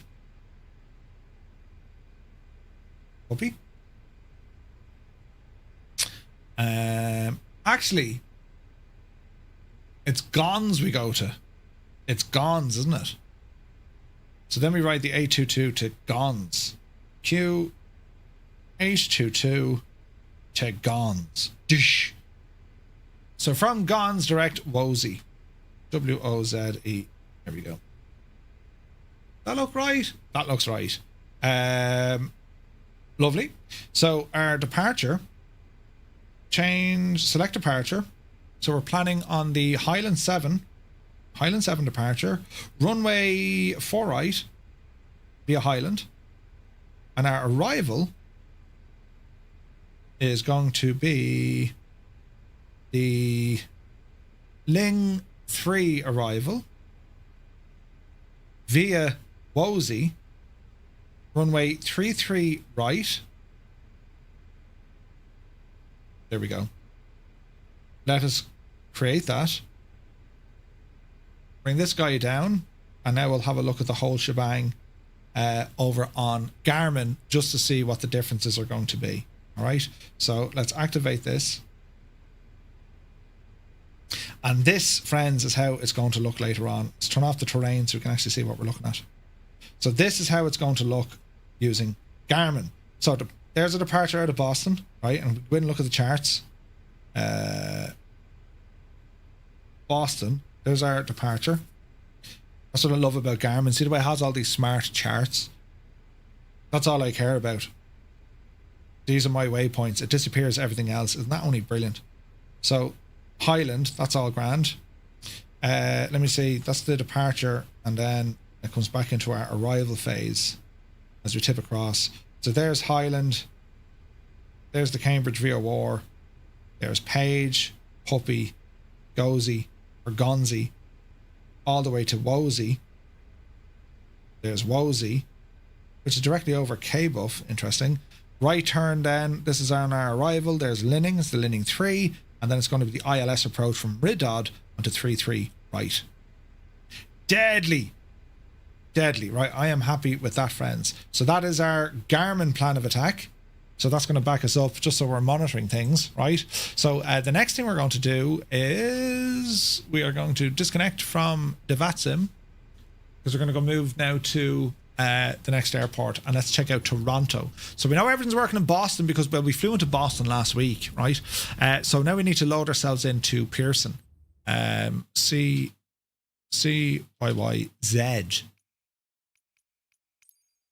This would be all sorts of fun. We'll get there a little slower with the headwind. Yeah, 100%. Okay, big airport. So we're saying this is the ramp for cargo. We'll probably get an A340 in there, will we? Either that or we're going up to FedEx. But FedEx is probably going to like they're looking after feeder aircraft. You know what I mean? Oh no, they'll take heavies as well.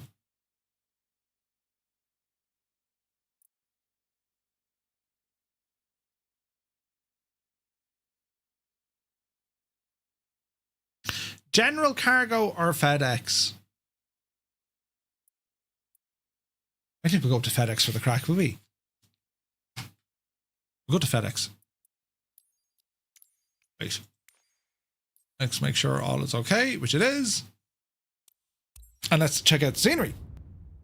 It's all terribly exciting, this, lads, isn't it? But that's why we plan this stuff. If anything goes wrong later on, it's not going to, and it will. It'll go wrong. If anything goes wrong, at least now we're in a position to kind of figure out, look, okay, that's where the problem was, or I didn't do this right, or, you know what I mean? Like that's what we do. That's what we do. So let's see what happens when this loads in. It's not loading anything at the moment. This could be very... Oh no, there she goes. Let us see. Windows. What's open here? There shouldn't be.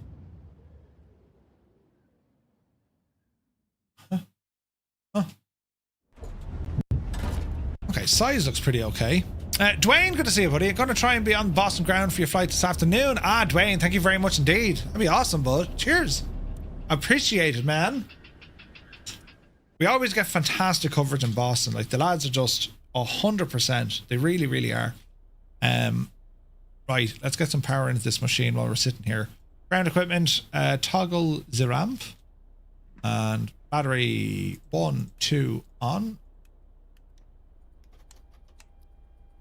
Ground control. Here we go. They're coming alive. Bit of lights. They're looking good. Buttons are working here. Buttons are working there. All right, let's go exploring this airport. Big airport. So this one is for, it's another Fly Tampa scenery. So it's early, very early morning here. That's why she's a little bit on the misty side. So that's the FedEx block. So that's where we're planning to park later on. We'll fit in there. A340. Although, do you see what I see with a problem?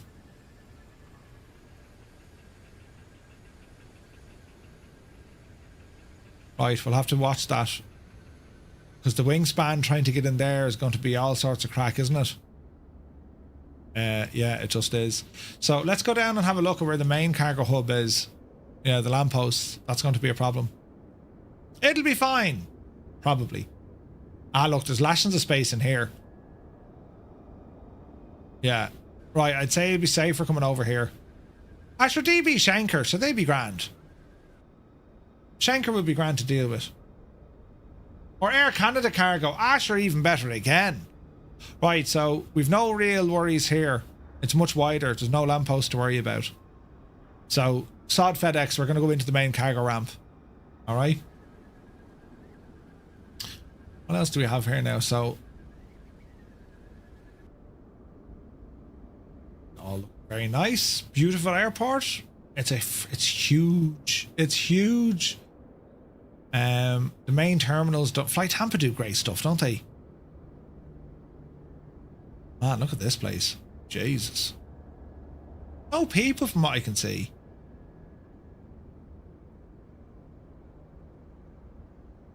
There's people there now. They're loading in there now. Brilliant.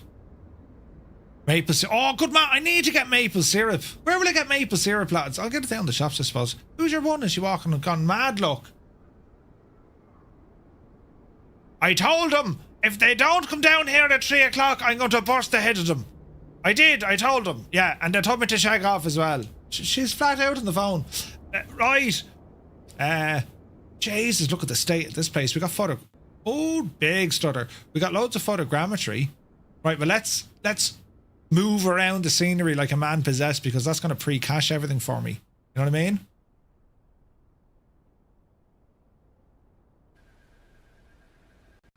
Easy.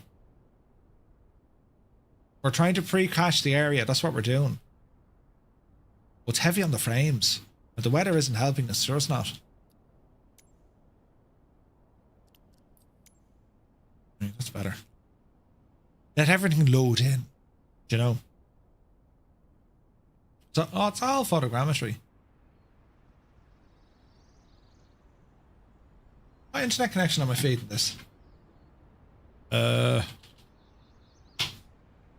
Bottom. Yeah, it's like it's getting. That's a 5 gig friggin' internet connection, and like, it just can't pull it down quick enough for the servers, or the servers just won't let it. They won't open out as much. We've used that airport over there before. That's a teeny tiny one. Look how close you are to the city from that little airport. There's a GA flight coming soon. Absolutely. Now, do I not have landmarks for this place? I've seen scenery stuff for here. Ah, yeah, alright. Do it out. Jeez, the photogrammetry is not great. Sure it's not.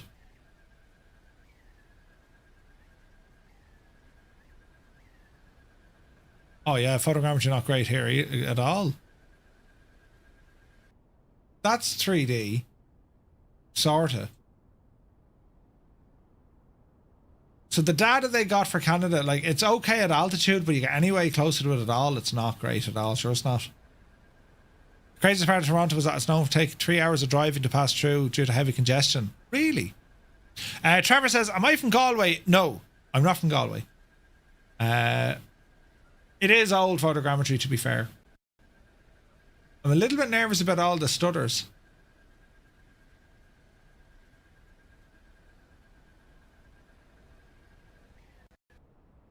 Like, there's loads of little stutters there, you know? It's quite old. One of the first ones they started with. Well, just by moving around, we're building up the scenery cache, so hopefully we don't have any like major worries or problems this evening. Do you know what I mean? So we'll be flying in kind of. I don't like those stutters, lads. That'll be interesting.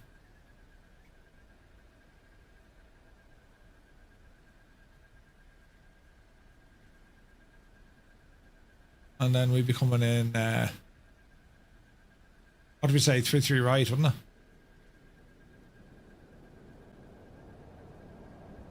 Oh yeah, there's stutters all over the shop here.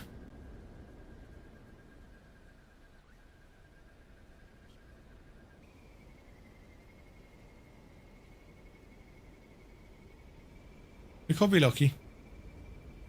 Do you need the Benny Hill music?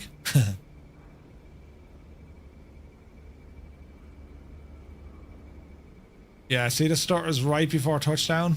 And that's without the plane now, right?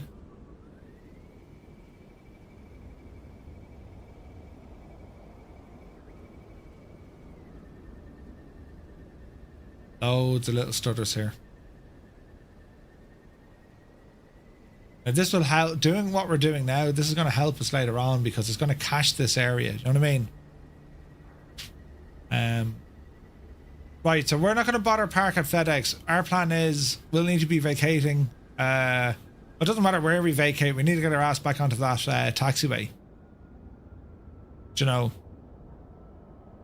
Crazy Man from Ireland. Does anyone know when it's coming to console? Well, it's on Xbox at the moment, but it's going to PlayStation on the 8th of December. On the 8th of December. That's when it should be in. And all I'm doing now, I'm just moving around the scenery to build up a bit of scenery cache. Do you know what I mean? Because we are going with the A340 tonight. So, interesting. Leo, good to see you. Hope you're well. So, we're looking good, lads. Scenery is beautiful. It's only a matter of kind of caching it before, you know, before we have to do the thing with the oak. And the aircraft definitely looks the part. If I can find it. I've lost it. I've lost me plane. The aircraft, I'm looking forward to this. Hi from Ireland as well. Good to see you, buddy.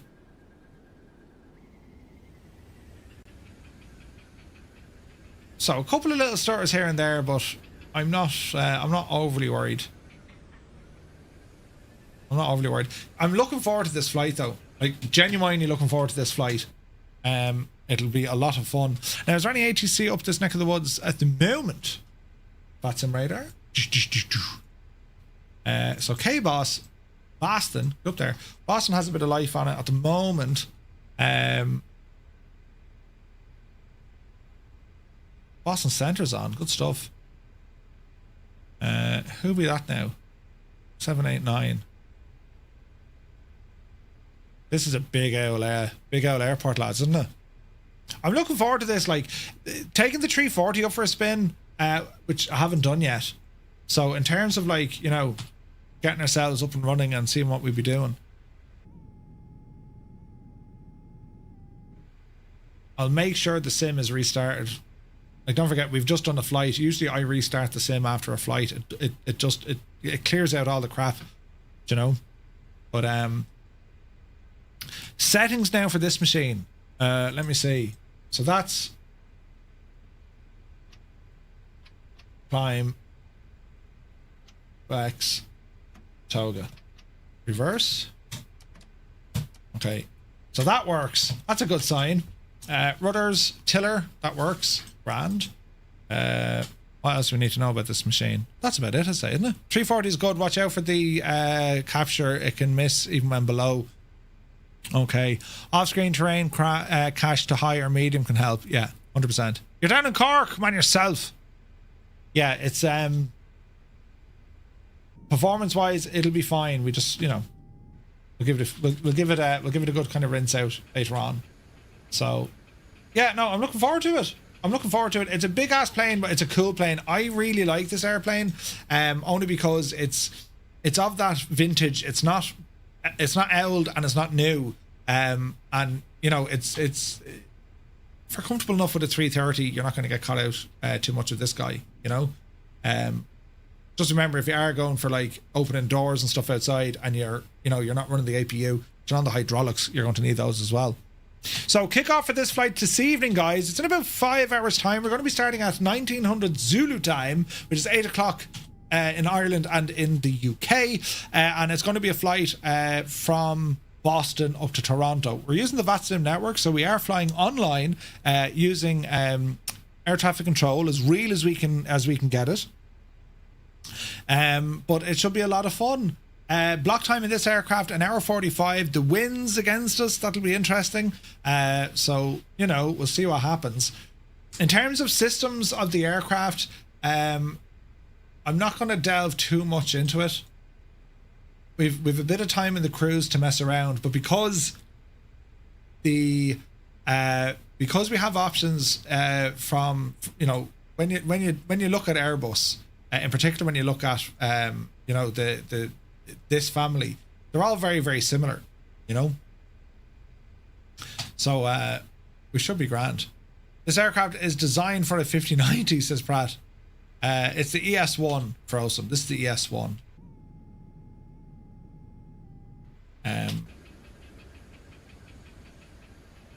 Like, it's gas, right? I mean, GPU load at the moment is 50%. If you go over to DCS, it's 100%. And it just works better. So there's a lot to be said about how the rendering is for Microsoft Flight Sim on graphics cards. There's like so much room for improvement. Yeah, the old CRTs. Just curious, have you ever used Avia Planner to plan your flights? I looked at it before, Hermit. I didn't need it, to be honest. SimBrief does a great job. Plus, you can tell SimBrief a certain direction to go look in as well. If you don't like what SimBrief is giving you, they've like FlightAware. They've loads of different FlightAware. They've loads of different nodes in which you can tell it to go off and plan. Do you know? Like, if we were to go edit this flight, look, we can tell SimBrief to say, well, look, FlightAware, Sky Vector, Route Finder, Grid, Auto Router. Like, it'll find all of these. You click on FlightAware, you can bring up the same flight as well, and they'll actually show you then the real world routes.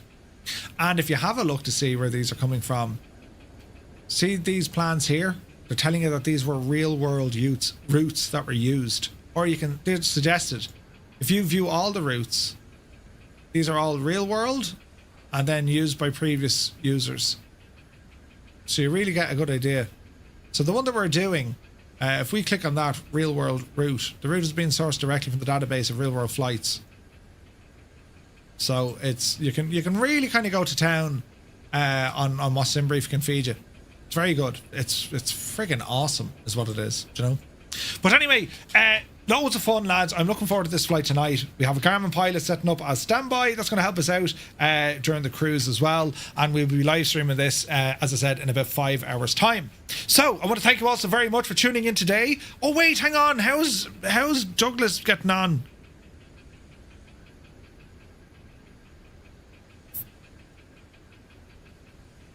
Oh, he's on his way. Look, where's he headed to?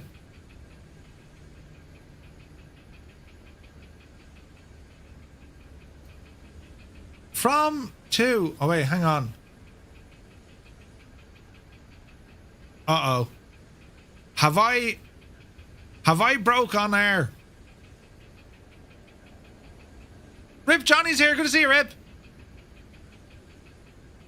There's a good chance I'm after breaking on air. And the reason why I'm saying this, because I deleted where he was supposed to land. This poor old devil is going to run out of friggin'...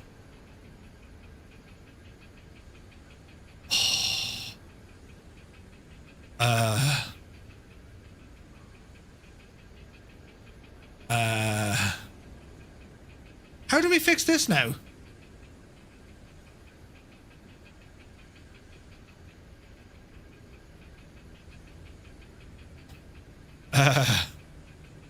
He's gone. He's just gone. Is this the one he's status inactive? Delete that as well. I've no work orders. So now my plane is lost.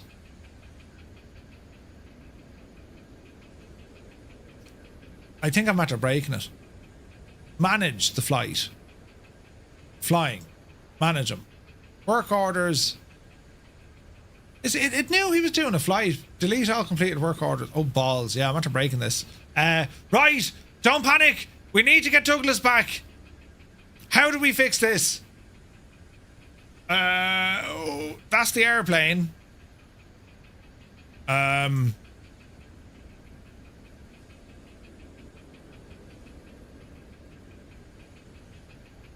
What if I, like, turn it off and turn it back on again?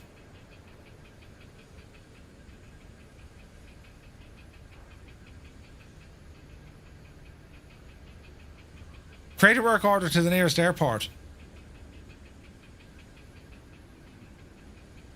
That doesn't make sense. What? So what? He's going to keep flying? End of the world here quickly. Oh, Jesus. I'm after breaking it. I don't believe it. My company. Work orders. There's nothing. My live operation map. Oh, wait, he stopped. He's at KSSI. Oh. Weren't we terribly, terribly lucky? He's awaiting orders. Right. Let's take on some work for old Douglas. Yes. Find jobs at the current airport. Right. Oh, Jesus, we nearly broke it. It's okay. A simple restart fixed it. Now, did I not take on a job? I did. Or did I delete it? Work orders. Create a new work order. Owl Douglas. Set up an owl leg there or two. Dangerous material. That's the one we want. Now, why can't we load it? KWRB. KWRB. Right. Now. Why can't we load this? KSSI.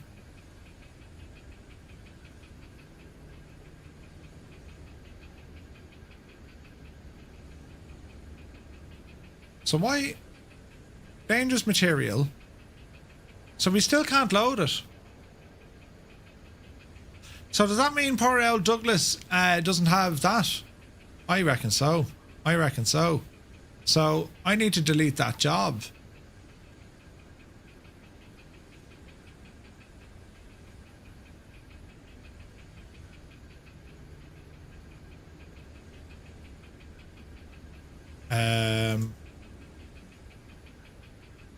Hey, can we get Murph to fly? Oh no, sure, Murph's not AI. That's me.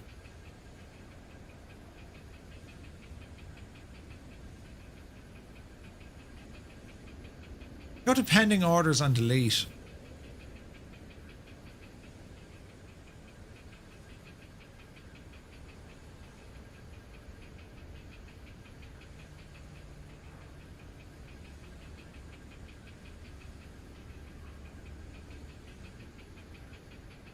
Like, there's the stuff here, right? It says required, but it won't. He can't load that.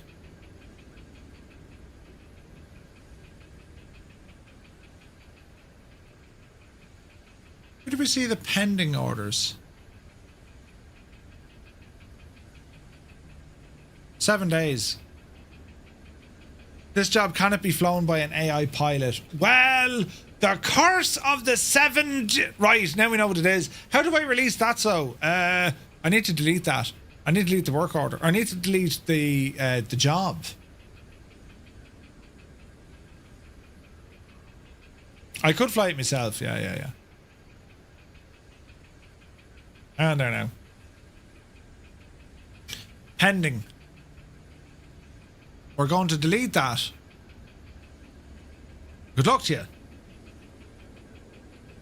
Abandon this job. We got a penalty of €5. Yeah, sure, listen, we won't worry about that. For €5, lads. For €5. Right, now, go back here one. Now, can we find a job for old mate? Work order. Delete that now. Yes. Right. Create a new work order for Douglas Bader. And let's see what we can do here. Go off and find us some flights. Does the AI pilot need to get certified to fly different missions? I don't think so. No, I think it's there's certain flights that your AI can't do, which, you know, is fair enough. So let's have a look. Surely it should say though, put it this way, I shouldn't have been allowed to select that job with that pilot selected. Does that make sense?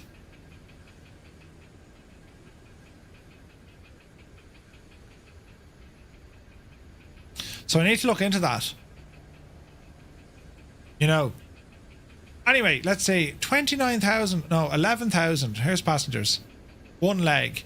What's he doing? An ambassador. Take the ambassador. Ooh, right, take him on. Now, work orders. You're picking a job and you're not applying it to a work order. This is just a job market. Yeah, no, we can do it in here though.